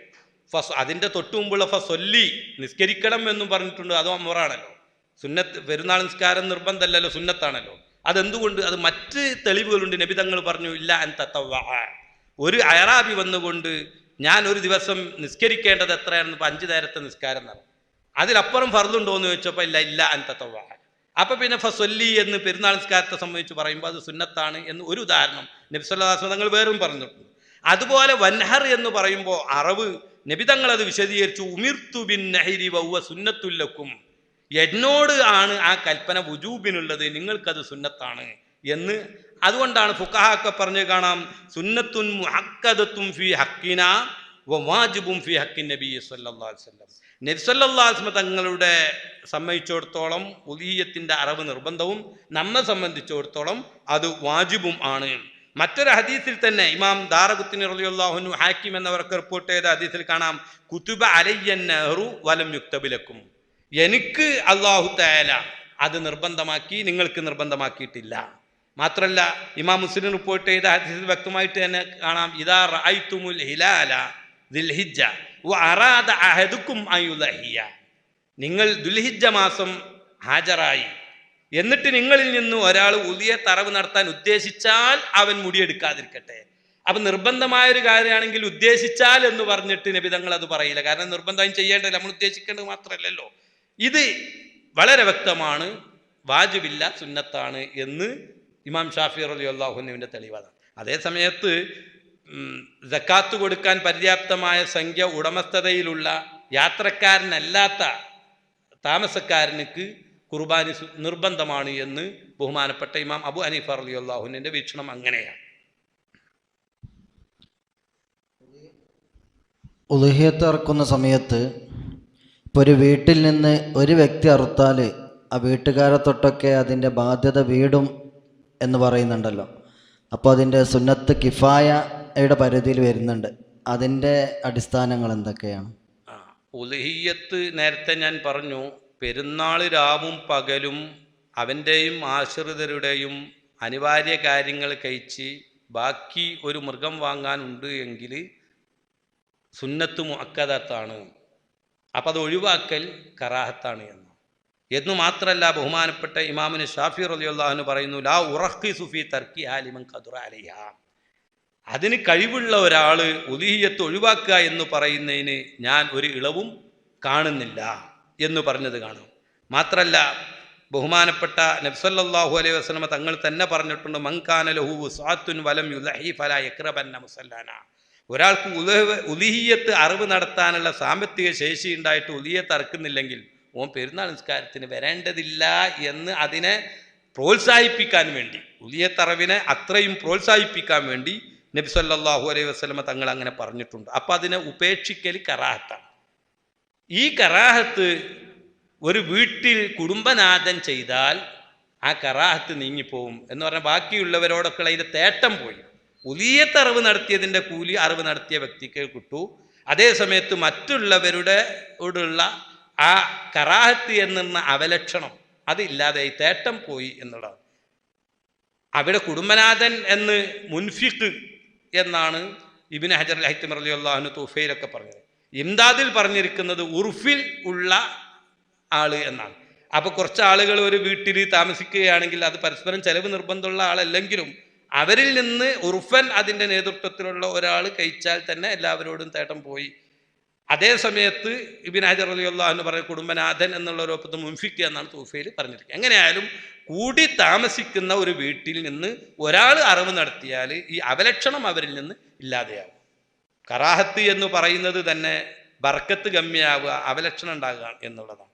അപ്പം ഉലിയത്ത് അറിവ് നടത്താൻ കഴിവുള്ള ഒരാൾ മറ്റ് കാരണങ്ങളും ഇല്ലാതെ അതിനെ മെയിൻറ്റെയിൻ ചെയ്യാതെ അത് ഒഴിവാക്കിയാൽ അവൻ്റെ ബിസിനസ്സിൽ ബർക്കത്ത് കമ്മിയുണ്ടാവും. അതുപോലെ വീട്ടിൽ ബർക്കത്ത് കമ്മിയുണ്ടാവും. പ്രയാസങ്ങൾ, പ്രശ്നങ്ങൾ, പ്രതിസന്ധികളൊക്കെ വരാൻ സാധ്യതയുണ്ട്. ഇതാണ് കറാഹത്ത് എന്ന് പറഞ്ഞുകൊണ്ട് ഉദ്ദേശിക്കുന്നത്. അത് ഇതിൽ എന്നല്ല, ഏത് കറാഹത്തുകളാണെങ്കിലും ജീവിതത്തിൽ കറാഹത്ത് നമ്മളിങ്ങനെ പതിവാക്കുകയാണെങ്കിൽ ഇങ്ങനെയുള്ള തടസ്സങ്ങളും പ്രയാസങ്ങളും പ്രശ്നങ്ങളൊക്കെ വീട്ടിലും ജീവിതത്തിലും ബിസിനസ്സുകളിലൊക്കെ ഉണ്ടാവും. അപ്പോൾ ആരോ എനിക്കെന്തോ തടസ്സം ചെയ്തിന്, സിഹർ ചെയ്തിന് എന്നൊന്നും എന്ത് ചെയ്യണ്ട.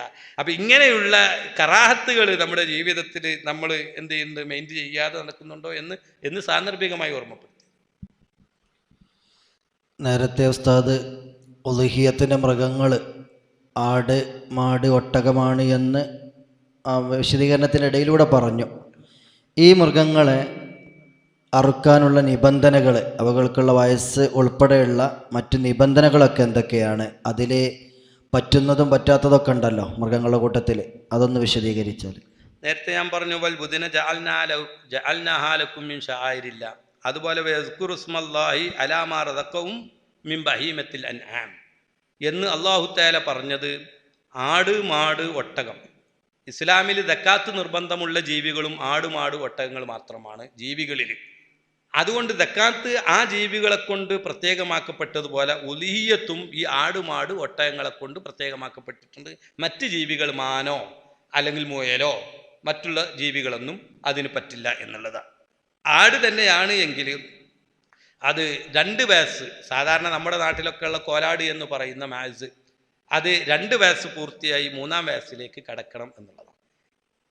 അതുപോലെ പോത്ത്, മൂരി പോലുള്ള മാട് വർഗ്ഗങ്ങളും അങ്ങനത്തെ 2 വയസ്സ് പൂർത്തിയായി 3-ാം വയസ്സിലേക്ക് കിടക്കണം.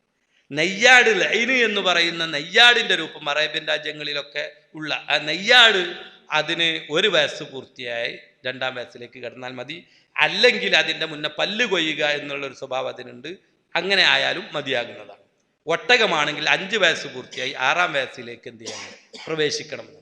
അങ്ങനത്തെ ആട്, മാട്, ഒട്ടകങ്ങൾ ആണ് ഉലിഹിയത്തിന് പറ്റുക. അതിലും മിനിമം ആട്, മാട്, ആട് ആണ് എങ്കിൽ അത് ചെറിയ ജീവി എന്നാണ് അതിനെപ്പറ്റി പറയാം. ആട് അത് പൂർണ്ണമായിട്ട് 1 തന്നെ വേണം. 2 വയസ്സ് പൂർത്തിയായ ഒരാട് തന്നെ ഒരു ഉലിഹിയത്തിന് നിബന്ധനയാണ്. അതേ സമയത്ത് മാട്, ഒട്ടകം പോലുള്ള വലിയ ജീവികൾ, മൃഗങ്ങളാണ് എങ്കിൽ മിനിമം 7-ൽ-1, ഏറിയാൽ എത്രയാവാം. ഒരാൾ ഒരു ഒട്ടകത്തെ തന്നെ മുഴുവൻ അറിവ് നടത്തുകയാണ്, അല്ലെങ്കിൽ 2 ഒട്ടകത്തെ ഉലിഹിയത്തായിട്ട് അറിവ് നടത്തുകയാണ്, എത്രയാവാം.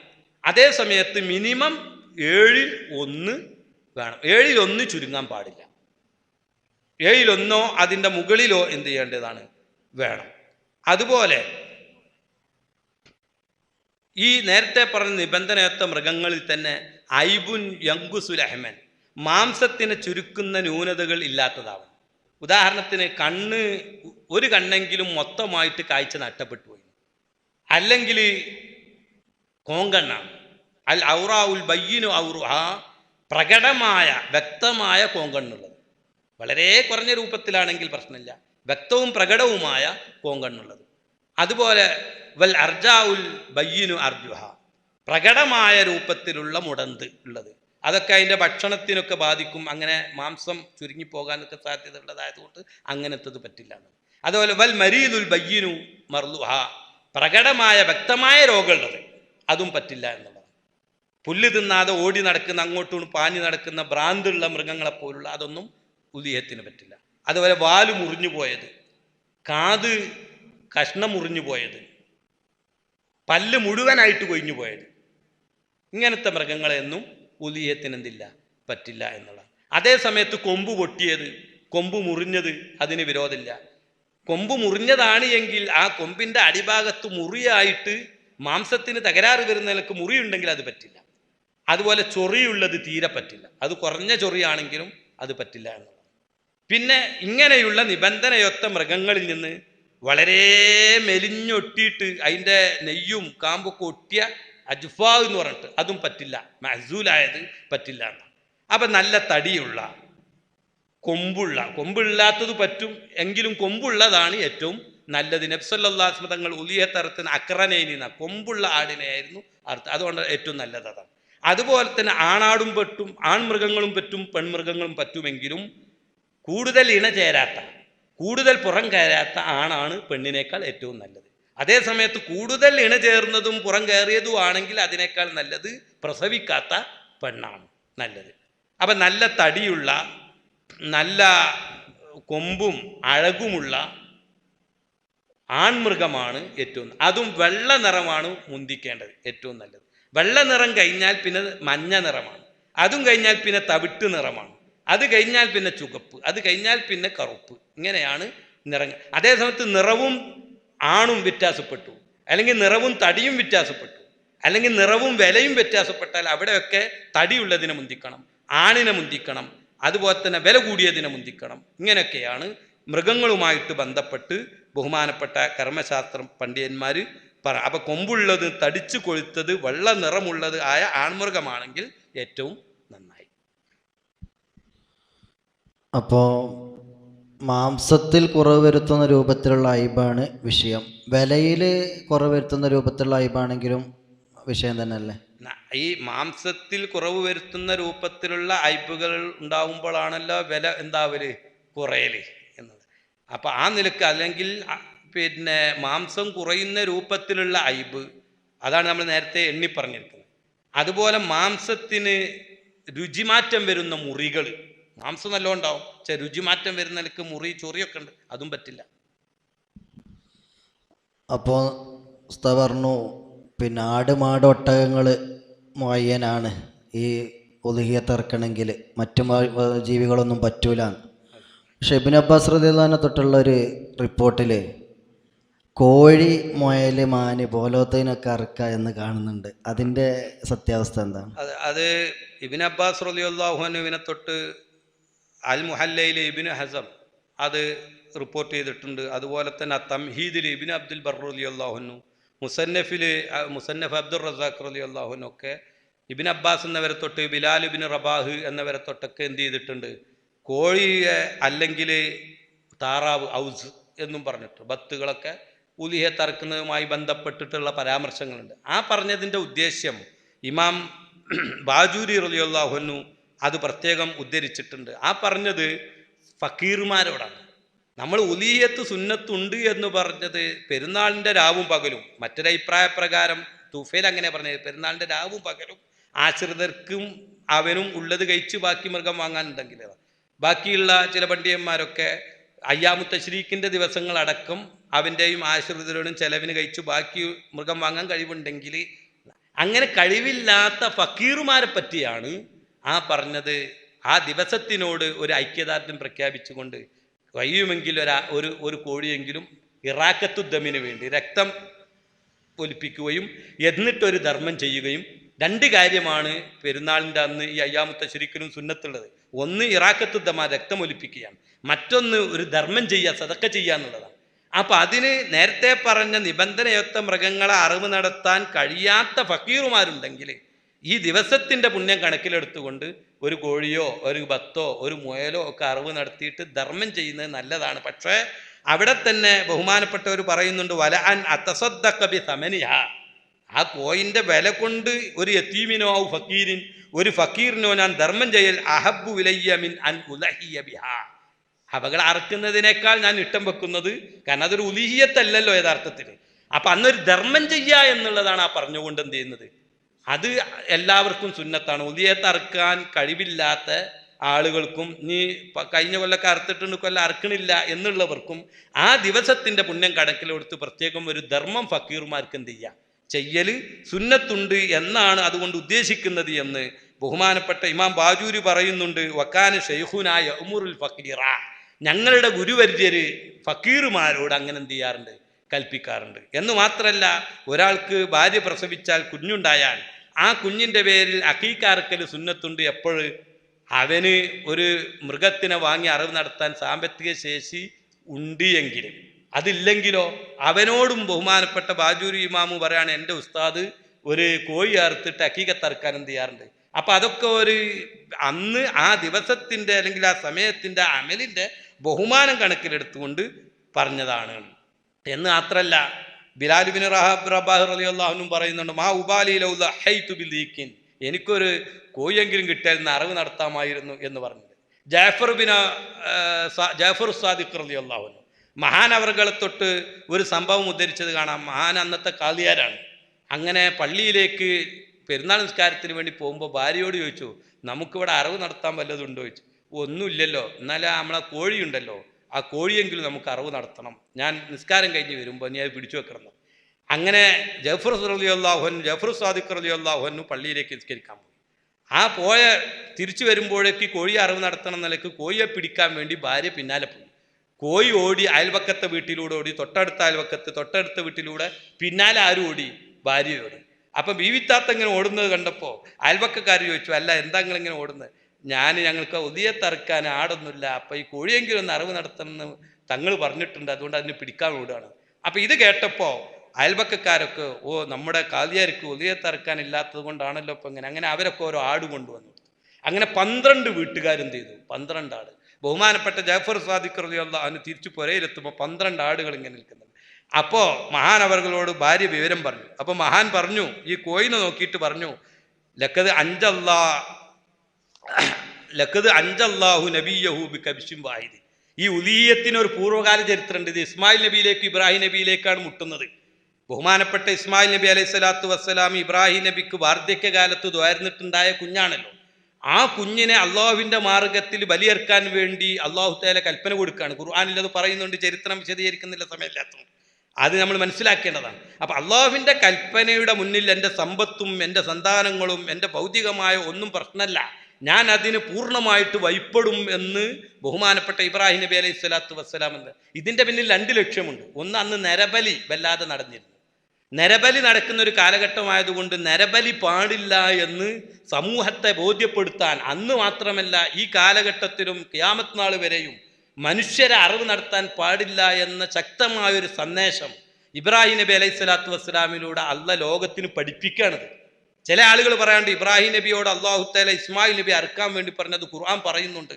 ആ ഖുർആൻ എന്ന് മുസ്ലിമീങ്ങൾ ഓതുന്നു, അവരൊക്കെ അവരുടെ മക്കളെ അറുക്കും, നരബലി നടത്തും, ഇത് മോശമല്ലേ എന്ന് ചോദിക്കാറുണ്ട്. യഥാർത്ഥത്തിൽ ഇവിടെ നരബലി നടത്താനല്ല പറഞ്ഞത്, നരബലി പാടില്ല എന്ന് പഠിപ്പിക്കുകയാണ് അതിലൂടെ. അങ്ങനെ ഇസ്മായിൽ നബി അലൈഹി സ്വലാത്തു വസ്സലാം ഈ കുട്ടിയെയും കൊണ്ട് അറിവ് നടത്താൻ വേണ്ടി പോയ സംഭവമുണ്ട്.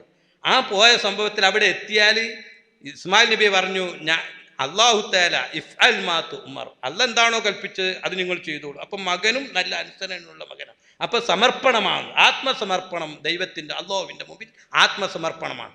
അപ്പം അങ്ങനെ ഇബ്രാഹിം നബി കത്തി കൊണ്ടിങ്ങനെ അറുക്കുമ്പോൾ അള്ളാഹു തആല സ്വർഗത്തിൽ നിന്നോട് ആടിറക്കി കൊടുത്തിട്ട് പറഞ്ഞു, ഫദൈനാഹു ബിദിബിഹിൻ അദീം, ഇബ്രാഹിം നബിയെ നിങ്ങൾ ഈ പരീക്ഷണത്തിൽ വിജയിച്ചിരിക്കുന്നു, അതുകൊണ്ട് ഈ സന്ദേശം ലോകത്തിന് അറിയിക്കണം, മക്കളെ അറക്കാൻ പാടില്ല, മനുഷ്യരെ അറിവ് നടത്താൻ പാടില്ല, പകരം ആടിനെ അറക്കൂ എന്ന് പറഞ്ഞ് ആടിനെ അള്ളാഹു തആല കൊടുത്തു.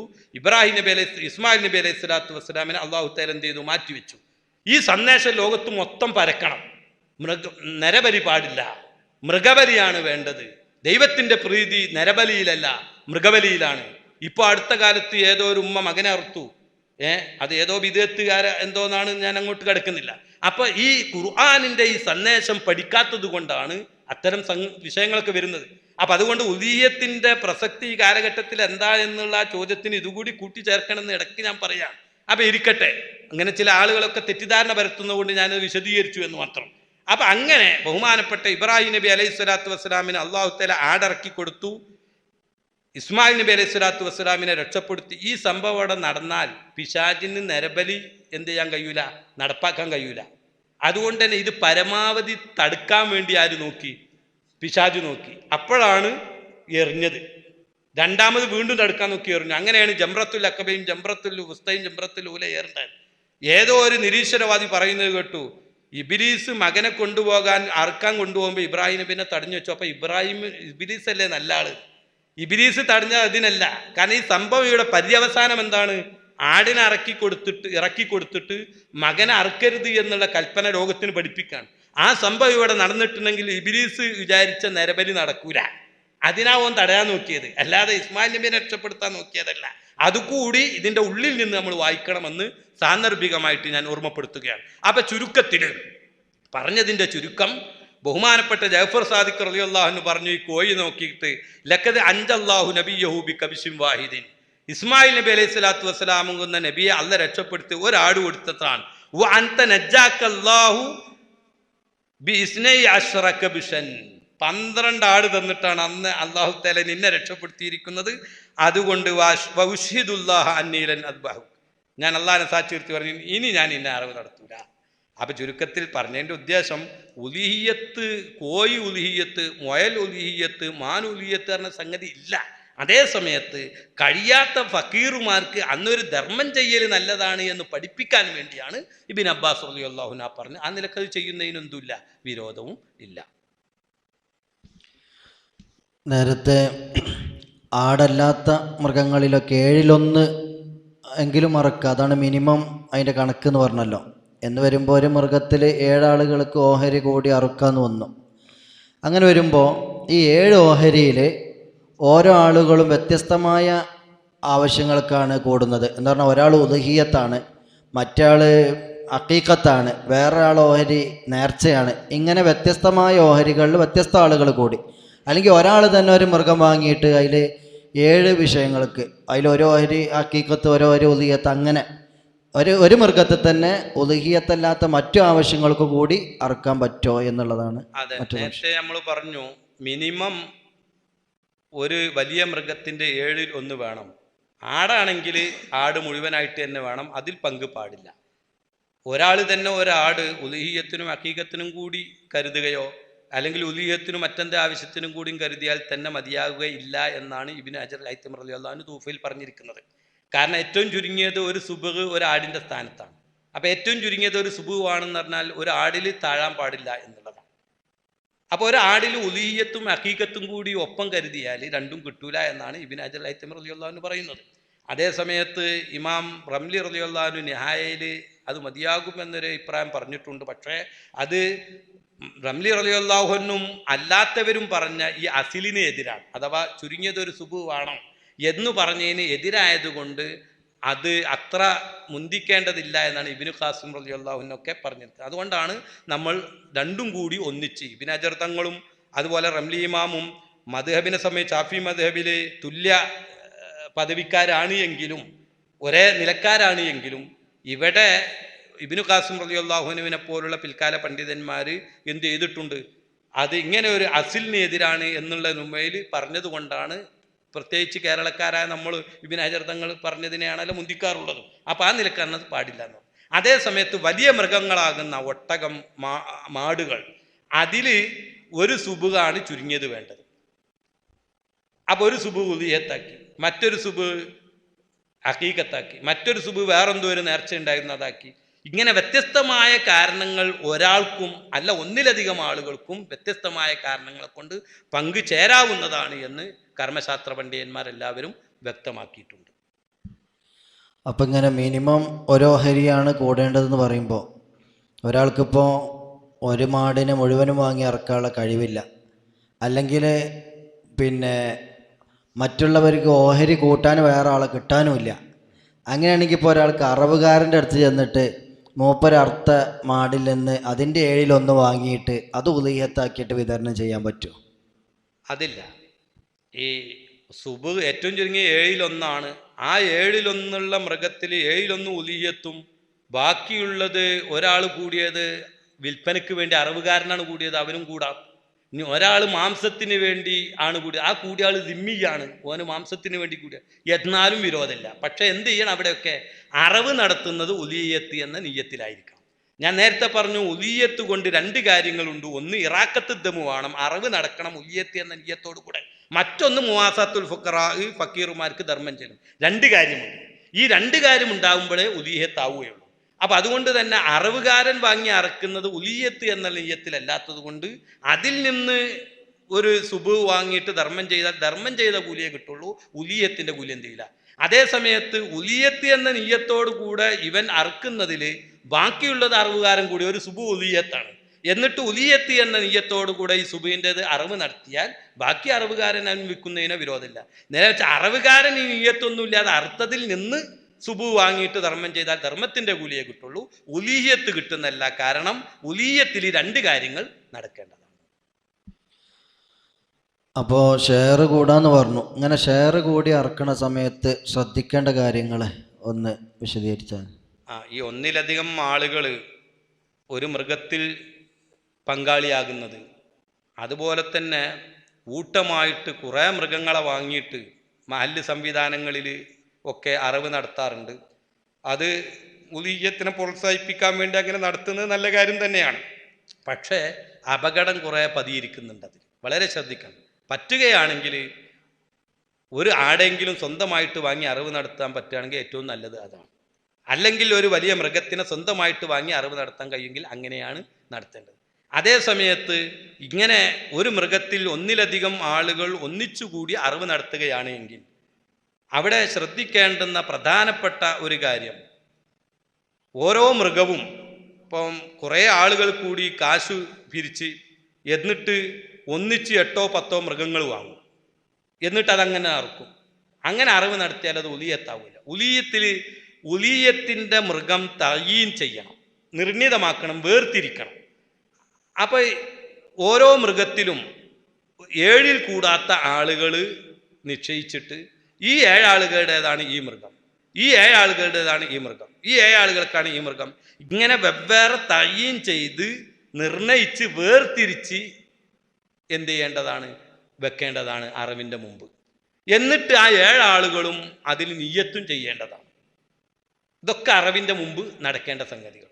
അത് നടക്കുന്നില്ല എങ്കിൽ പിരിവെടുത്തു, എല്ലാവരും കാശ് കൊടുത്തു, 7 മൃഗമോ 10 മൃഗമോ വാങ്ങിക്കൊണ്ട് മൊത്തം കറുത്തു, വേർതിരിച്ചിട്ടില്ല, ഇന്നതൊക്കെ ഇന്ന ആളുകളാണ്. ഉദാഹരണത്തിന് 14 ആളുകൾ കൂടി 10,000 രൂപ എടുത്ത് 1,40,000-ന് 2 മൃഗത്തിനെ വാങ്ങിക്കൊണ്ടുവന്നു, എന്നിട്ട് അങ്ങ് അറിവ് നടത്തി. അപ്പോൾ ഇവിടെ ഒരു മൃഗത്തിൻ്റെ 7-1 ഒരാൾക്ക് ഉണ്ടായിട്ടില്ല, മറിച്ച് 14-1 ഉണ്ടായത്. 14-1 ഉദയത്തായിട്ട് കൂട്ടില്ല. പക്ഷേ 2 മൃഗത്തിലും ഓരോ മൃഗത്തിലും 14-1 ഉണ്ടാകുമ്പോൾ 2 14-1 7-1 അല്ലേ? അത് പറഞ്ഞിട്ടല്ല, ഒരു മൃഗത്തിൻ്റെ 7-1 വേണം എന്നുള്ളത്. അപ്പോൾ 2 ടീം കൂടിയിട്ട് കാശെടുത്തിട്ട് 14 ആളുകൾ പോയിട്ട് 2 മൃഗം വാങ്ങിക്കൊണ്ട് വേർതിരിക്കാതെ അറിവ് നടത്തിയാൽ അതെന്താവുന്നതല്ല, ശരിയാകുന്നതല്ല. അപ്പം പിന്നെ നല്ലതെന്താണ്, അവിടെ ഏറ്റവും നല്ലത് 7 ആളുകളുള്ള ഓരോ ടീം ഉണ്ടാക്കുക, എന്നിട്ട് അതിലൊരാളെ ക്യാപ്റ്റനാക്കുക. അയാളുടെ കീഴിലുള്ള ബാക്കി 6 ആളുകളുടെ കാശും അയാൾ വാങ്ങും. എന്നിട്ട് അയാൾ ഒരു മൃഗത്തെ വാങ്ങിക്കൊണ്ടുവരിക, എന്നിട്ട് പറയും ഇത് നമ്മുടെ മൃഗമാണ്. നിയ്യത്ത് വെക്കാൻ ഒന്നിരിക്കൽ അയാളെ ഇവരെ ഏൽപ്പിക്കുക. വാങ്ങാനും നിയ്യത്ത് വെക്കാനും അറിവ് നടത്താനും ബാക്കിയുള്ള കാര്യത്തിനൊക്കെ അയാളെ വക്കാലത്താക്കാം. അല്ലെങ്കിൽ വാങ്ങിക്കൊണ്ടുവരാൻ അയാളെ വക്കാലത്താക്കി അയാൾ വാങ്ങിക്കൊണ്ടുവന്നു, എന്നിട്ട് ഇത് നമ്മുടെ മൃഗമാണ്. ബാക്കി ഒരു 7 ടീമിന് ഒരു ക്യാപ്റ്റൻ ഉണ്ടാക്കുക, അവരോട് കാശ് അയാൾ വാങ്ങുക, എന്നിട്ട് അയാൾ കൊണ്ടുവരാം. ബാക്കിയുള്ള ഒരു 7 ടീമിൻ്റെ ക്യാപ്റ്റൻ ഒരാളാക്കുക, അയാൾ കൊണ്ടുവരാം. അങ്ങനെ 7 കൂടാത്ത ടീമുകളെ ആക്കി അതിനൊരു ക്യാപ്റ്റനെ ആക്കി ആ ക്യാപ്റ്റനെ അവരെന്ത് ചെയ്യുക, ഫോളോ ചെയ്യുക. ഇങ്ങനെ നടന്നാൽ ആ വിഷയം എന്താവും എന്നല്ലാതെ എല്ലാറ്റിലും എല്ലാവർക്കും പങ്കുള്ളതാകുമ്പം എന്താവില്ല. 2 പോയിട്ട് വാങ്ങി, 2 ആളും കൂടി കാശ് ഇട്ടിട്ട് 2 ആളും പങ്കുണ്ട് എങ്കിൽ അതാണ്ട് അർത്ഥം എന്താവില്ല. നേരെ മറിച്ച് വാങ്ങിക്കൊണ്ട് ഈ ആടി എൻ്റേത്, ഈ ആടിനെൻ്റേത്, എങ്ങനെ ഇതിന് അവൻ വേർതിരിച്ചു, അത് അവനെയും വേർതിരിച്ചു. ഇങ്ങനെയാണ്. ഇനി ഉടമസ്ഥൻ തന്നെ വേർതിരിക്കണം എന്നില്ല, മറ്റൊരാളെ ഏൽപ്പിച്ചാൽ മതി വേർതിരിക്കാൻ. അങ്ങനെ വേർതിരിക്കുന്ന സമയത്ത് നിയ്യത്ത് വെക്കാനും അവനെ ഏൽപ്പിക്കുക. അത് ഇൻഷാ അല്ലാഹ് വക്കാലത്തുമായി ബന്ധപ്പെട്ട് പറയുമ്പോൾ നമ്മൾ പറയും. അപ്പം രണ്ടാമത് ആദ്യമായി ശ്രദ്ധിക്കേണ്ടത് ഈ മൃഗങ്ങളെ വാങ്ങിക്കൊണ്ടുവന്ന് വേർതിരിവെന്ത് ചെയ്യണം, നടത്തണം. അവിടെ തന്നെയും 1,40,000-ന് പോയിട്ട് ഒരു മാടിനെ വാങ്ങിയത് 80,000-നും ഒന്നിന് 60,000-നും വാങ്ങി. എന്നിട്ട് എല്ലാവരും സമമായിട്ടാണ് കാശ് എടുത്തത് 10,000 വെച്ചിട്ട്. അങ്ങനെ 60ഉം 80ഉം വാങ്ങിക്കൊടുത്ത് വന്നിട്ട് ഒരു 7 ആളുകൾ എന്താ 80ൻ്റെ അടുത്ത്, ഒരു ടീം 60ൻ്റെ എടുത്താൽ ഈ 60ൻ്റെ എടുത്ത ആളുകളുടെ 20,000 അപ്പുറത്ത് കിടക്കുന്നുണ്ട്, അതിലോൽക്ക് ഷെയർ ഉണ്ട്. അപ്പം അതും കൂടി എന്ത് ചെയ്യണം, അങ്ങോട്ടും ഇങ്ങോട്ടും പറഞ്ഞ് ശരിയാക്കിയതിന് ശേഷമാണ് അത് വീതിച്ചെടുക്കേണ്ടത്. പിന്നെ അവിടെ ശ്രദ്ധിക്കേണ്ട മറ്റൊരു നിബന്ധന, ഇങ്ങനെ കൂടുന്നവരിൽ നിർബന്ധമായ ഉദിയത്തുള്ളവരും ഉണ്ടാവും, അല്ലാത്തവരുണ്ടാവും. സുന്നത്തായ ഉദിയത്ത്, നിർബന്ധമായ ഉദിയത്ത് രണ്ടും കൂടിയും ഒരു മൃഗത്തിലുണ്ട് എങ്കിൽ അവിടെ എന്ത് ചെയ്യണം, അതിന് അറിവ് നടത്തിയതിന് ശേഷം നിർബന്ധമായ സുബഹ് വേറെ നീക്കി വെച്ചിട്ട് അത് ഫക്കീർ മിസ്കിന്മാർക്ക് തന്നെ കൊടുക്കണം. അതിൽ നിന്ന് ഈ ഉടമസ്ഥനോ മുതലാളിമാരോ സമ്പന്നന്മാരോ ഒന്നും എടുക്കാൻ പാടില്ല. അതേ സമയത്ത് അതും അറിവ് നടത്തി സുന്നത്തിന്റെ കൂമ്പാരത്തിലേക്ക് ആ വാജുബായത് ഇട്ടിട്ടുണ്ടെങ്കിൽ അത് സാധുക്കൾക്ക് എന്താവും, കിട്ടിയെന്ന് ഉറപ്പ് വരുത്താൻ കഴിയില്ല. അപ്പോൾ മാത്രമല്ല, ഇനി 4ഓ 5ഓ മൃഗമുണ്ട്, അതിൽ ഒരു മൃഗം വാജിബായ ഉദിയത്തിൻ്റെതാണ്, ബാക്കി 6 സുന്നത്തായ ഉദിയത്തിൻ്റെതുമാണ് എങ്കിൽ അവിടെയും അറിവ് നടത്തുമ്പം നിർബന്ധമായ ഉദിയത്തിൻ്റെ അറിവ് നടത്തിയത് അതിൻ്റെ മാംസം വേറെ തന്നെ വെച്ച് വേറെ തന്നെ എന്ത് ചെയ്യണം, വിതരണം ചെയ്യാൻ ശ്രമിക്കണം. ഇനി മൂന്നാമത് ശ്രദ്ധിക്കേണ്ട കാര്യം, ഈ 7 ആൾ കൂടി ഒരു മൃഗം അടർവ് നടത്തിയാൽ അത് 7 ഉദിയത്തിൻ്റെ സ്ഥാനത്താണ്. അപ്പം അതിൽ നിന്ന് ഓരോരുത്തരും മാംസം വിതരണം ചെയ്യണം. ഓരോരുത്തരുടേതും ഓരോ ഉദിയത്താണല്ലോ. അപ്പം 7 ഫക്കീറുമാർക്ക് ചുരുങ്ങിയത് അതിൽ നിന്ന് കൊടുക്കണം. അങ്ങനെ കൊടുക്കുമ്പോൾ ഇവിടെ ഈ ഉദിയത്ത് അറിവിങ്ങനെ നടത്തിയിട്ട് കൂമ്പാരാക്കി ഇങ്ങനെ ഇടും, മാലിൽ മൊത്തം വിതരണം ചെയ്യാൻ വേണ്ടി ഒരു ഓരി ഓലെടുക്കും, ബാക്കിയുള്ളത് മൊത്തത്തിൽ സുന്നത്ത് കൂമ്പാരം എന്ന് പറഞ്ഞിട്ട് അയക്കാണ്ട് ഇടും. അങ്ങനെ ഇട്ടിട്ട് അത് മാലിൽ മൊത്തം വിതരണം ചെയ്തിട്ടുണ്ട് എങ്കിൽ ഓരോരുത്തരുടെയും ഒരു ഓഹരി സാധുക്കൾക്ക് എത്തി എന്ന് ഉറപ്പ് വരുത്താൻ കഴിയില്ല, ഏറ്റവും ചുരുങ്ങിയത്. അപ്പൊ പിന്നെ എന്ത് ചെയ്യണം, അവിടെ അറിവ് നടത്തി സുന്നത്ത് കൂമ്പാരത്തിലേക്ക് ഇടുന്നതിൻ്റെ മുമ്പ് എന്ത് ചെയ്യണം, അറിവ് നടത്തിയ ഓരോ മൃഗത്തിൽ 7 ആളുണ്ടെങ്കിൽ 7 കീസ് അതിൽ നിന്ന് ആദ്യം ഇട്ടെടുക്കുക, എന്നിട്ട് ബാക്കിയുള്ളത് സുന്നത്ത് കൂമ്പാരത്തിൽ ഇടുക.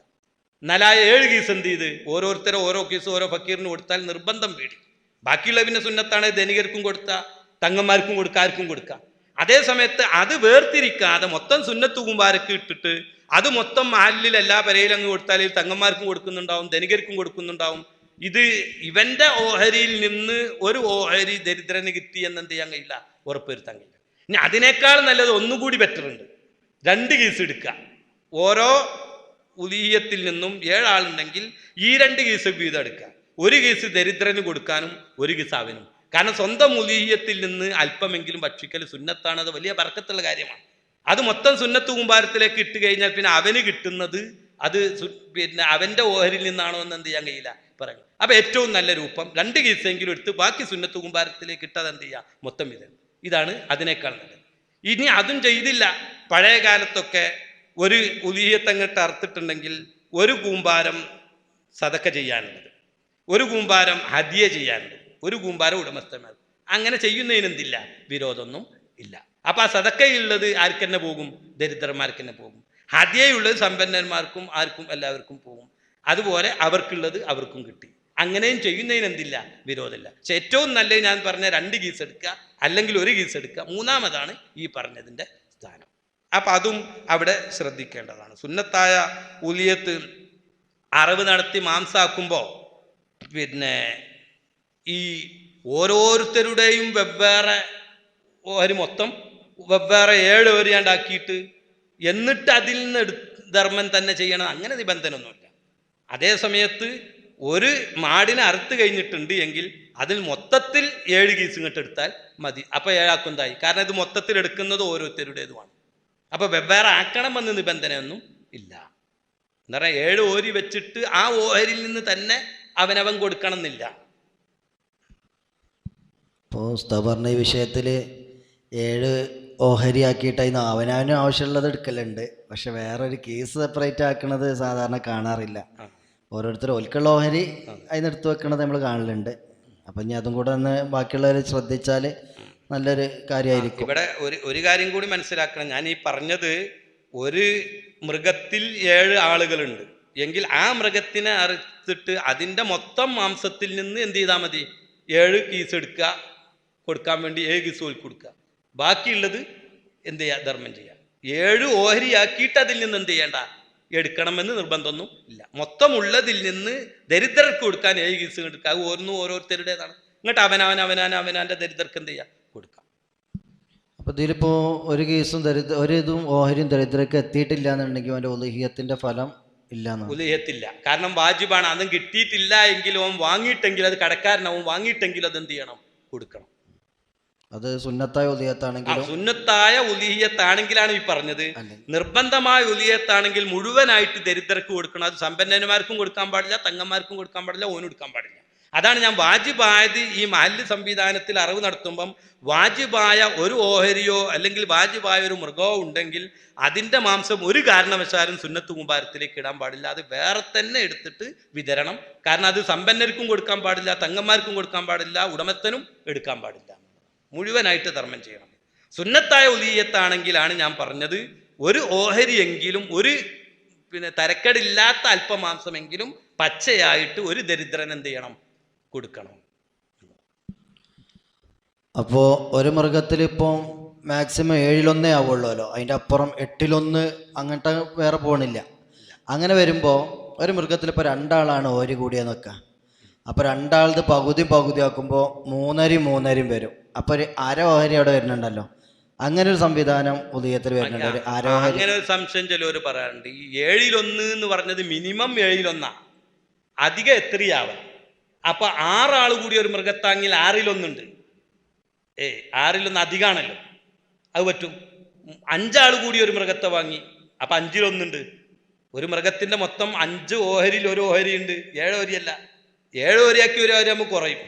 അപ്പൊ 7ന്റെ താഴെ എത്രയും പറ്റും, 7ന്റെ മുകളിൽ എന്ത് ചെയ്യൂല, പറ്റില്ല എന്നുള്ളതാണ്. അപ്പൊ അങ്ങനെ വരുമ്പോൾ കെസറ് 2 ആൾ വാങ്ങുകയാണെങ്കിൽ 2 ആൾ ഒരു മൃഗത്തെ വാങ്ങിയാൽ 3.5 ആയില്ലേ. 7 3.5 അര വന്നില്ലേ.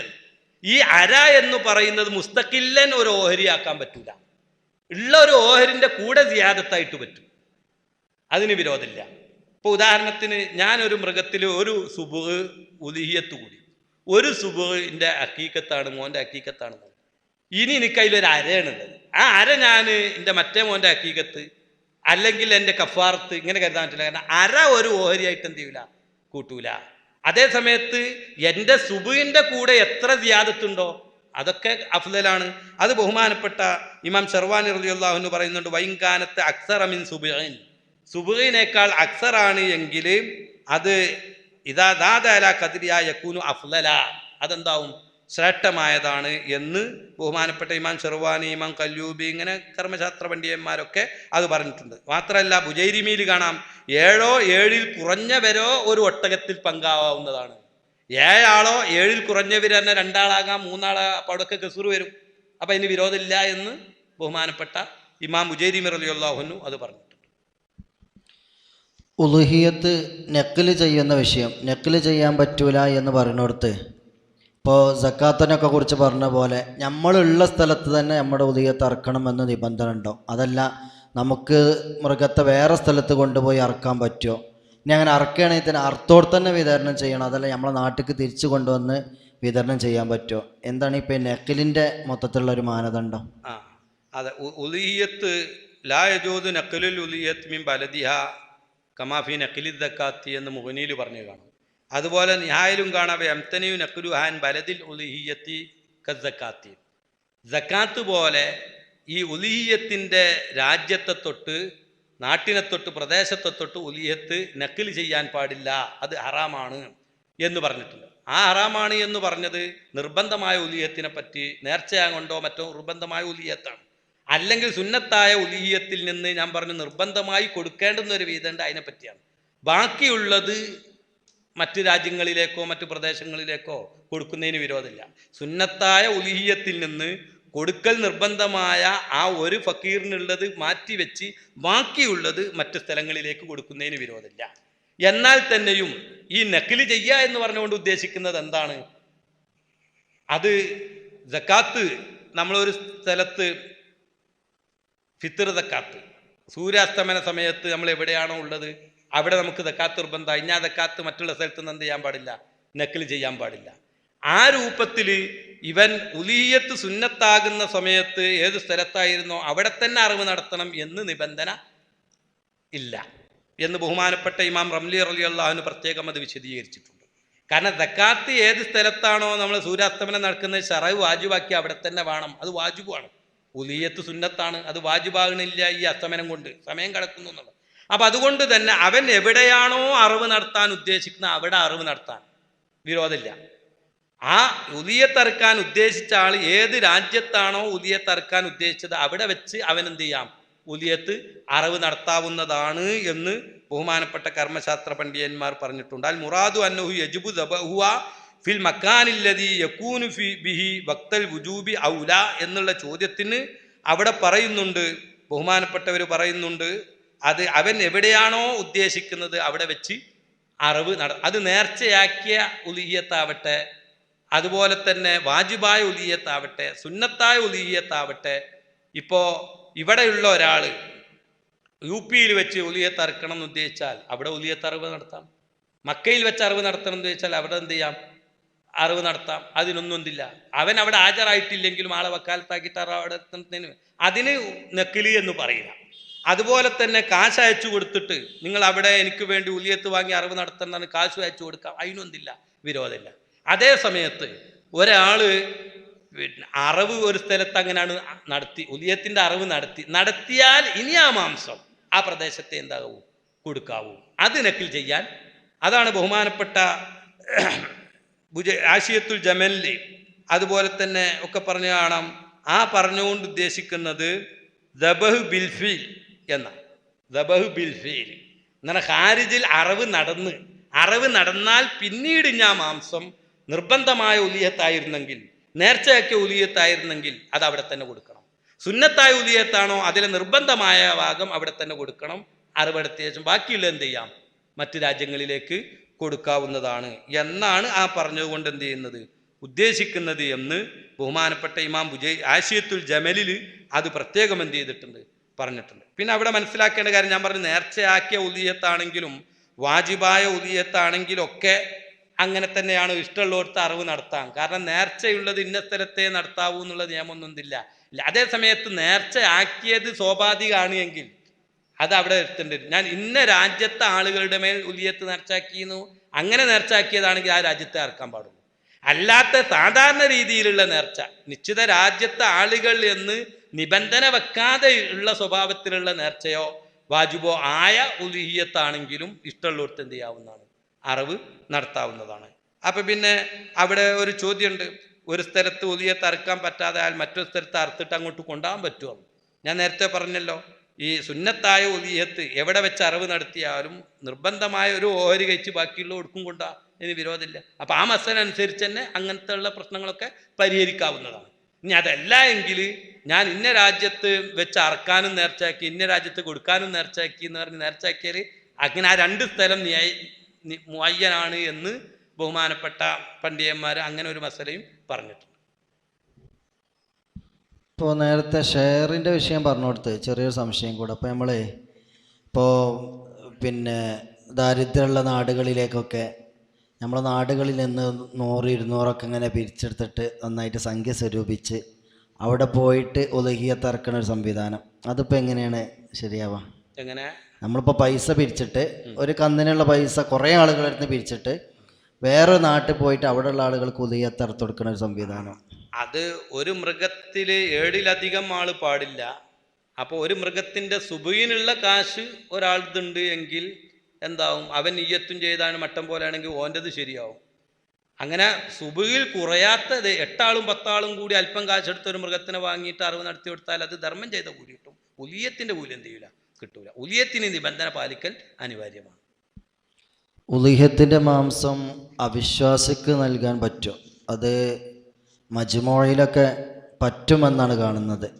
അതേപോലെ നിഹായയിൽ ലാക്കിനെന്ന് ഇബാറത്തിട്ട് കൊടുത്തുന്നൊക്കെ അവിടെയൊക്കെ മനസ്സിലാവണത് ഇപ്പോൾ കൊടുക്കാൻ പറ്റുമെന്നാണ്. എന്താണ് അതിൻ്റെ? സാധാരണയിൽ അടിസ്ഥാനപരമായൊരു വിഷയമുണ്ട്. ഉലിയ്യത്ത്, സക്കാത്ത് എന്നൊക്കെ പറഞ്ഞത് ഇസ്ലാമിലെ ഉള്ളിലുള്ള ഒരു ആരാധനാ കർമ്മമാണ്. അതിൽ തന്നെ എല്ലാ മുസ്ലിമീങ്ങൾക്കും കൊടുക്കാൻ പറ്റില്ല. മുസ്ലിമീങ്ങളുടെ അവിടെ ഇരിക്കട്ടെ. ഇസ്ലാമിലെ സക്കാത്ത് നിർബന്ധ ദാനം തങ്ങന്മാർക്ക് കൊടുക്കാൻ പാടില്ല. ഇസ്ലാമിലെ ഏറ്റവും ശ്രേഷ്ഠമായ ആളുകളാണ് തങ്ങന്മാർ, അവർക്കത് കൊടുക്കാൻ പാടില്ല. അപ്പോൾ അത് നിബന്ധന. അപ്പോൾ തങ്ങന്മാരെ തന്നെ മാറ്റി നിർത്തി എന്ന് പറയുമ്പോൾ അത് ഒരു ഗൗരവമുള്ള വിഷയം തന്നെയാണ്. അപ്പം അത് ആരാധനാ സ്വഭാവങ്ങളുടെ ഒരു ചിട്ടയാണത്. അത് എന്നല്ലാതെ പിന്നെ അമുസ്ലിമീങ്ങൾക്ക് സക്കാത്ത് കൊടുക്കരുത്, ഉലിയത്ത് കൊടുക്കരുത് എന്നൊരു നിയമമുണ്ട് എന്ന് പറഞ്ഞിട്ട് തെറ്റിദ്ധരിപ്പിക്കാറുണ്ട് പറഞ്ഞു. അതേസമയത്ത് ഇസ്ലാമിൽ തന്നെ ഒരു അമുസ്ലിമായ വ്യക്തി അവന് രോഗിയാണെങ്കിൽ അവനെ ചികിത്സിക്കാൻ വേണ്ടി അവന് സദക്ക ചെയ്യരുത്. ഇനി രോഗിയല്ല, അവൻ ഫക്കീറാണ്, അവന് സദക്ക ചെയ്യൽ കൂലിയാണ്. അത് നേർച്ചയാക്കി തന്നെ കൊടുത്താൽ അതിനേക്കാൾ വലിയ കൂലിയാണ്. അപ്പോൾ അതൊക്കെ ഇസ്ലാമിൽ പറയുന്നുണ്ട്. അതേസമയത്ത് ആരാധനയുടെ ഭാഗമെന്നുള്ള നിലയിൽ തങ്ങന്മാർക്ക് സക്കാത്ത് കൊടുക്കാൻ പാടില്ല. നിർബന്ധമായ ഉലിയത്തിൻ്റെ ഭാഗം ആർക്ക് കൊടുക്കാൻ പാടില്ല? തങ്ങന്മാർക്കും കൊടുക്കാൻ പാടില്ല എന്നുള്ള വകുപ്പിൽപ്പെട്ടാണ്. സുന്നത്തായ ഉലിയത്താണെങ്കിലും എന്ത് ചെയ്യാൻ പാടില്ല, അത് ഈ ഒരു അകത്തളത്തിൽ നടക്കേണ്ടുന്ന, അതിൽ മറ്റൊരാളെ വലിച്ചു വെച്ചിട്ട് അവിടെ എന്ത് ചെയ്യാൻ പാടില്ല, വർഗീയത ഉണ്ടാക്കാൻ പാടില്ല. കാരണം അവരെ കൊണ്ട് നമ്മുടെ ഒരു നമ്മളെ അവരുടെ ഒരു പ്രസാദം നമ്മളെ കൊണ്ട് കഴിക്കണം എന്ന് പറഞ്ഞ് നിർബന്ധിക്കാൻ പാടുണ്ടോ? അത് മതപരമായിട്ടുള്ള ഒരു വിഷയമല്ലേ. എന്നതുപോലെ ഈ മതപരമായ ഒരു ചടങ്ങിൽ അവരെ നിർബന്ധിപ്പിച്ച് നമ്മൾ പങ്കെടുപ്പിച്ച് നിങ്ങളും തിന്നണം എന്ന് പറഞ്ഞ് തീറ്റിക്കാൻ പാടുണ്ടോ? അത് പാടില്ല. അത് ഇസ്ലാമിൻ്റെ വലിയൊരു കാഴ്ചപ്പാടാണ്. അപ്പം അതുകൊണ്ട് തന്നെ അങ്ങനെയാണ് ആ വിധം. പിന്നെ മജ്മൂയിൽ സുന്നത്തായ ഉലിയത്തിൻ്റെ ഭാഗം ഇങ്ങനെ നൽകാം എന്ന് പറഞ്ഞത് ദുർബലമാണ് എന്ന് പിൽക്കാലത്ത് വന്ന എല്ലാ ഇമാമുമാരും പറഞ്ഞിട്ടുണ്ട്. അതേ സമയത്ത് പിന്നെ പറയാനുള്ള ന്യായലിൽ ആക്കിനെന്നിട്ടിട്ടാണല്ലോ അത് പറഞ്ഞത്.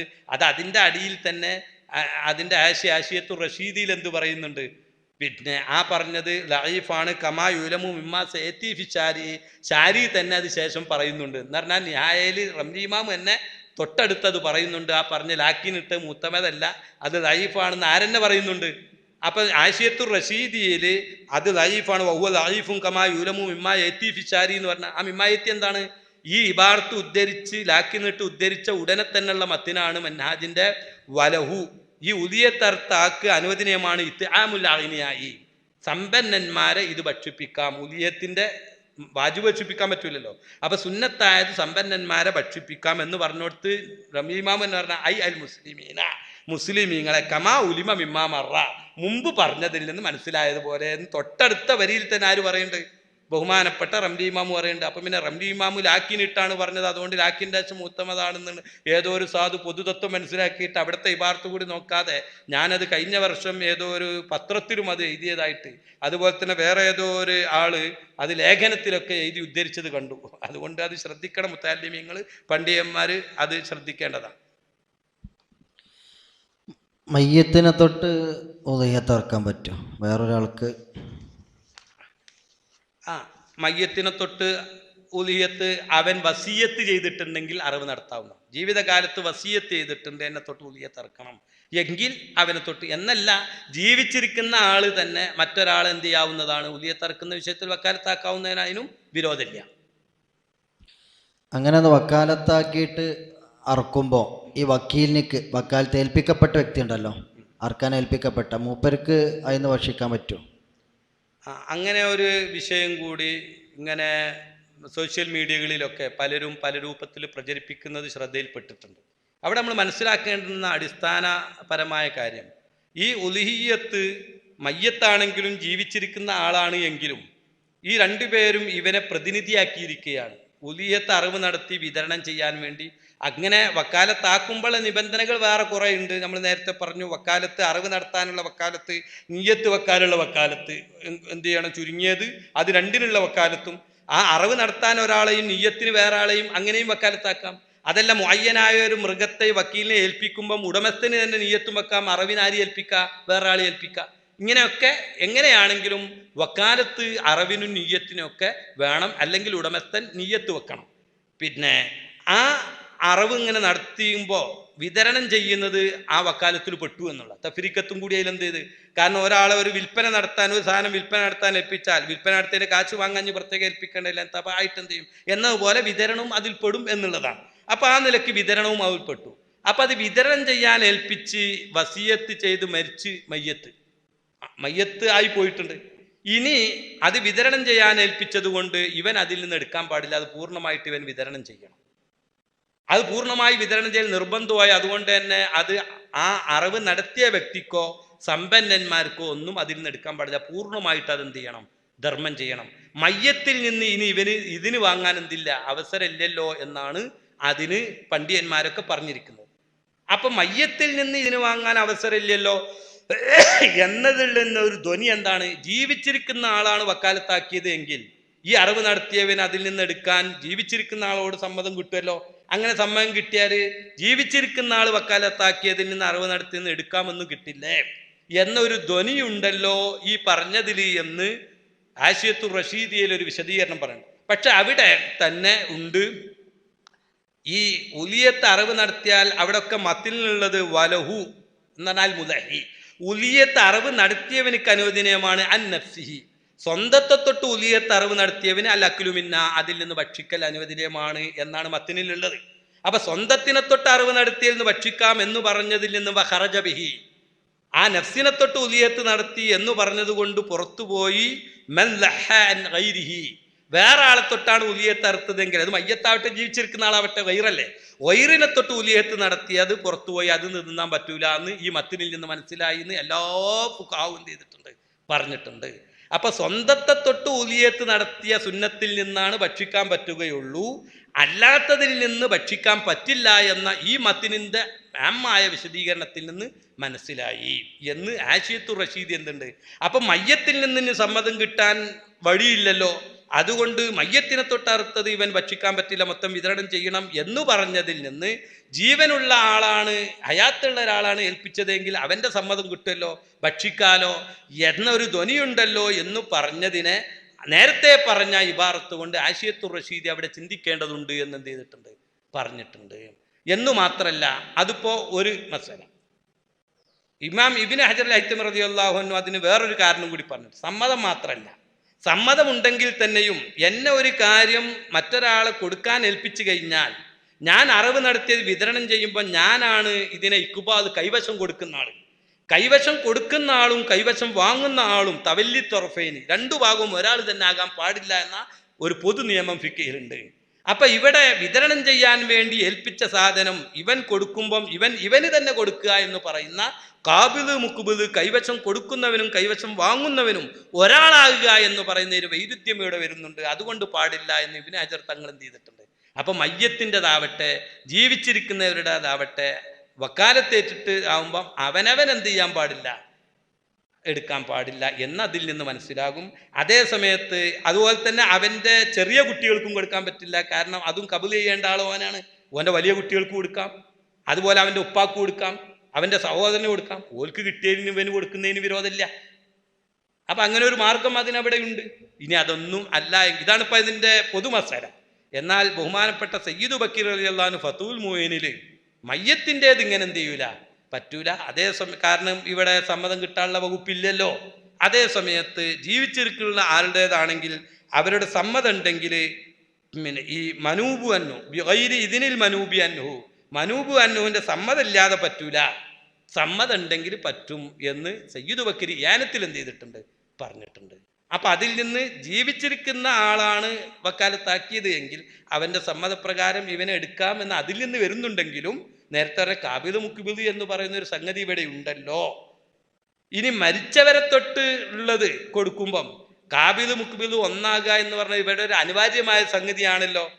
ഇനി മരിച്ച ആൾ പോയിട്ട് ഇവിടെ ഇവന് കബദ് ചെയ്ത് കൊടുക്കൂലല്ലോ. അപ്പൊ അതൊരു ദറൂറത്തായതുകൊണ്ട് അത് അഫുവുണ്ട് എന്ന് ഇബ്നു ഹജർ ഹൈതമി റളിയല്ലാഹു ആശിയത്തുൽ ഇലാഹിൽ പറഞ്ഞിട്ടുണ്ട്. അപ്പൊ ജീവിച്ചിരിക്കുന്നവർക്കാണെങ്കിലോ ആ അഫുവില്ല, കാരണം ഓന് വന്നിട്ട് കബദ് ചെയ്യിപ്പിക്കാലോ. ഇങ്ങനെ മൊത്തം നോക്കുമ്പം ഉത്തമം അങ്ങനെ എടുക്കാതിരിക്കുകയാണ്, പൊതുമസല അങ്ങനെയാണ്. അപ്പോ ഈ ഓഹരി മറ്റുള്ള ആളുകളെ അർത്ഥത്തിൻ്റെ കൂട്ടത്തിൽ പെട്ടിക്കണമെങ്കിലോ അപ്പം ഇങ്ങോട്ട് ഒന്നിച്ച് വിതരണം ചെയ്യുകയാണെങ്കിൽ അതിൽ എനിക്കും പെട്ടാല് വിഷയം വരും. സാധാരണഗതിയിൽ ഞാൻ നേരത്തെ പറഞ്ഞു വാജിബായി ഇതൊക്കെ കൊടുക്കൽ നിർബന്ധമായതാണെങ്കിൽ അത് വേറെ തന്നെ എന്ത് ചെയ്യണം, അത് സുന്നത്തായ കൂമ്പാരത്തിലേക്ക് ഇടാൻ പാടില്ല എന്നാണ് മനസ്സിലാക്കേണ്ടത്. പിന്നെ ഇങ്ങനെ വക്കാലത്ത് കൊടുക്കുമ്പോൾ വക്കാലത്തിന് പ്രത്യേക സമയമുണ്ടോ? അത് പിന്നെ ഉദയത്തിൻ്റെ സമയം പ്രവേശിച്ചതിന് ശേഷം വക്കാലത്ത് കൊടുക്കാൻ പറ്റുള്ളൂ, അല്ലാത്ത സമയത്ത് തന്നെ മൃഗം വാങ്ങുമ്പോൾ തന്നെ അല്ലെങ്കിൽ നേരത്തെ വക്കാലത്ത് കൊടുത്ത് പറഞ്ഞേൽപ്പിക്കാൻ പറ്റുമോ? അതുപോലെ തന്നെ ആ വക്കാലത്തിൽ നെയ്യത്ത് പെടുമോ, അല്ലെങ്കിൽ നെയ്യത്ത് വക്കാലത്ത് കൊടുത്ത ആൾ തന്നെയാണ് വെക്കേണ്ടത്? അതിനെക്കുറിച്ച് വക്കാലത്തുമായി ബന്ധപ്പെട്ട വക്കാലത്ത് ഞാൻ നേരത്തെ പറഞ്ഞു അറിവിന് ഏൽപ്പിക്കാം, അറിവിന് ഏൽപ്പിച്ച ആളെ തന്നെ നെയ്യത്ത് ഏൽപ്പിക്കണം എന്നില്ല, നെയ്യത്ത് വേറെ ആളെയും ഏൽപ്പിക്കാം. അതുപോലെ തന്നെ മൃഗത്തെ വാങ്ങി വേർതിരിച്ച് നിശ്ചയിക്കാൻ ഒരാളെ ഏൽപ്പിക്കാം, ഇങ്ങനെയൊക്കെ വെവ്വേറെ ഏൽപ്പിക്കാം. ഇതെല്ലാം കൂടി ഒരാളെയും എന്ത് ചെയ്യാം, ഏൽപ്പിക്കാം. കേവലം അറിവ് നടത്താൻ ഏൽപ്പിച്ചതിൽ നീയത്ത് പെടൂല. നീയത്ത് കൂടി വ്യക്തമായിട്ട് എന്ത് ചെയ്യണം, അല്ലെങ്കിൽ ഉടമസ്ഥൻ വെക്കണം. ഇനി എപ്പോഴാണ് നീയത്ത് വെക്കേണ്ടത്? അത് മൃഗത്തെ വാങ്ങി വേർതിരിക്കുന്ന സമയത്ത് തഈനാക്കി നിർണിതമാക്കി ഇന്ന മൃഗത്തെ എന്ന് നിർണിതമാക്കിയാൽ ആ നിർണിതമാക്കിയതിന് ശേഷം അറിവ് നടത്തുന്നതിൻ്റെ സമയത്തോ അതിൻ്റെ മുമ്പോ ആയിട്ട് എന്ത് ചെയ്യണം, ഉലിയത്തിൻ്റെ നീയത്ത് വെക്കണം. അല്ലെങ്കിൽ വേർതിരിക്കുന്ന സമയത്ത് എന്ത് ചെയ്യണം, നീയത്ത് വെക്കണം. മൃഗത്തെ വക്കീലിലേക്ക് ഏൽപ്പിച്ചു കൊടുക്കുന്ന സമയത്ത് ഉടമസ്ഥന് വേണമെങ്കിൽ എന്ത് ചെയ്യുക, അപ്പോൾ നീയത്ത് വെക്കാം. പിന്നെ ഇനി വക്കീൽ വെക്കണം എന്നില്ല. അപ്പം ഇങ്ങനെ മൃഗത്തെ തഈനാക്കിയതിന് ശേഷം അറിവ് നടത്തുന്നതിൻ്റെ ഇടയിലായിട്ടോ അറിവ് നടത്തുന്ന സമയത്തോ ആയിട്ട് നീയത്ത് വേണം. ഈ തഈനാക്കുന്നതിൻ്റെ മുമ്പ് ഒരു കാരണവശാലും നീയത്ത് വെച്ചാൽ എന്താവില്ല, ശരിയാവില്ല. അറിവ് നടത്തിയതിന് ശേഷം വെച്ചാലും നീയത്ത് എന്താവില്ല, ശരിയാകുന്നതല്ല. അപ്പോൾ തഈനാക്കി അറിവ് നടക്കേണ്ട ഇടയിൽ ഏത് സമയത്തും നീയത്ത് വെക്കാം. ഇനി അതിന് സമയം കടക്കണോ കടക്കണ്ടേ, അങ്ങനെ ഒരു ചർച്ചയും ഉണ്ട്. എന്ന് പറഞ്ഞാൽ ഇതിൻ്റെ സമയം എപ്പോഴാണ്? തുലൂ ശംസ് യൗമുൻ നഹറിൽ പെരുന്നാളിൻ്റെ സൂര്യൻ ഉദിച്ച് ചുരുങ്ങിയ രൂപത്തിലുള്ള 2 റക്അത്ത് നിസ്കാരവും 2 ഖുതുബയും കഴിഞ്ഞ് കിടക്കാനുള്ള സമയം കഴിഞ്ഞാൽ എന്തായി, ഉലിയത്തിൻ്റെ സമയം കടന്നു. അയ്യാമുത്തെ ശരിക്കിൻ്റെ സമയം കിടക്കുക എന്ന് പറഞ്ഞാൽ അതാ.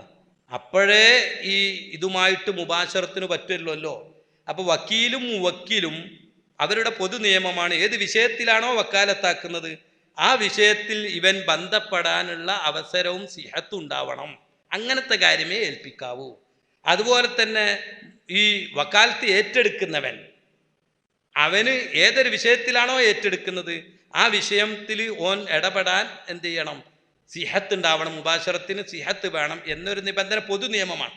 അത് വെച്ചുകൊണ്ട് ഇബ്നു ഹജർ തങ്ങൾ ഫത്താവിൽ കുബറയിലൊക്കെ പറഞ്ഞിട്ടുണ്ട്. അപ്പോൾ റമദാൻ ആകുന്നതിൻ്റെ മുമ്പ് ഫിത്ർ സക്കാത്ത് കൊടുക്കാൻ എന്ത് ചെയ്തു, വക്കാലത്താക്കിയാൽ അത് ശരിയാവില്ലല്ലോ. റമദാൻ മുതൽക്കല്ലേ ഇത് കൊടുക്കാൻ മുബാശറത്ത് പറ്റുള്ളൂ. അതിനോട് താരതമ്യം ചെയ്തിട്ട് ഈ സമയമല്ലാതെ അതിൻ്റെ മുമ്പ് വക്കാലത്താക്കിയാൽ അറിവിനെന്താവൂല, ശരിയാകൂല എന്ന് ഫത്താവിൽ കുബറയിൽ ഇബ്നു ഹജർ റളിയല്ലാഹു അൻഹു പറഞ്ഞിട്ടുണ്ട്. അതേ സമയത്ത് ഇബ്നു ഹജർ തൂഫയിൽ പറഞ്ഞിരിക്കുന്ന വക്കാലത്തിൻ്റെ ബാബിൽ പറഞ്ഞിരിക്കുന്നത് ഉദാഹരണ സഹിതം പറഞ്ഞിട്ടുണ്ട്. റമദാന് മറ്റൊരു കാര്യം പറഞ്ഞുകൊണ്ട് എങ്ങനെയെങ്കിൽ ഫൗലിമ മിൻ ഹാദാ, ഇതിൽ നിന്ന് മനസ്സിലായി റമദാനിൻ്റെ മുമ്പ് ഫിത്ർ സക്കാത്ത് കൊടുക്കാൻ ഏൽപ്പിച്ചാൽ സഹിയാകും എന്ന് ഇബ്നു ഹജർ തങ്ങൾ തന്നെ എന്ത് ചെയ്തിട്ടുണ്ട്, പറഞ്ഞത്. ആ തൂഫയിൽ പറഞ്ഞതിൽ നിന്ന് അങ്ങനെ സമയം കടക്കേണ്ടതില്ല എന്നും ഫത്താവിൽ കുബറയിൽ പറഞ്ഞതിന് സമയം കടക്കണം എന്നുമാണ് എന്ത് ചെയ്യുന്നത്, മനസ്സിലാകുന്നത്. അതേസമയത്ത് ആശിയത്തുൽ ഈലാഹിൽ ബഹുമാനപ്പെട്ട ഇബ്നു ഹജർ തങ്ങൾ ഈ നിയ്യത്ത് വക്കാലത്താക്കുന്നിടത്ത് വലോ കബിലൽ വക്തിൻ്റെ മുമ്പാണെങ്കിലും പറ്റും എന്നും പറഞ്ഞിട്ടുണ്ട്. ഏതായാലും അവിടെ ഇങ്ങനെ ഒരു അഭിപ്രായ വ്യത്യാസം നിലനിൽക്കുന്നുണ്ട്. തൂഫയിൽ പറഞ്ഞതാണ് സാധാരണ മുന്തിക്കുക എന്നുള്ള നിലയിൽ വിഷയമില്ലെങ്കിലും സൂക്ഷ്മതയ്ക്ക് വേണ്ടി അത് ശ്രദ്ധിക്കുന്നത് നല്ലതാണ്.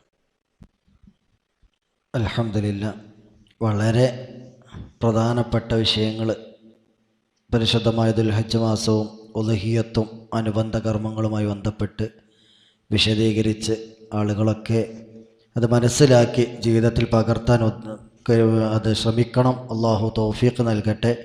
ബഹുമാനപ്പെട്ട ഉസ്താദ് അവറുകൾ വളരെ നല്ല രീതിയിൽ അത് എല്ലാവർക്കും ബോധ്യപ്പെടുന്ന രൂപത്തിൽ വിശദീകരിച്ചു.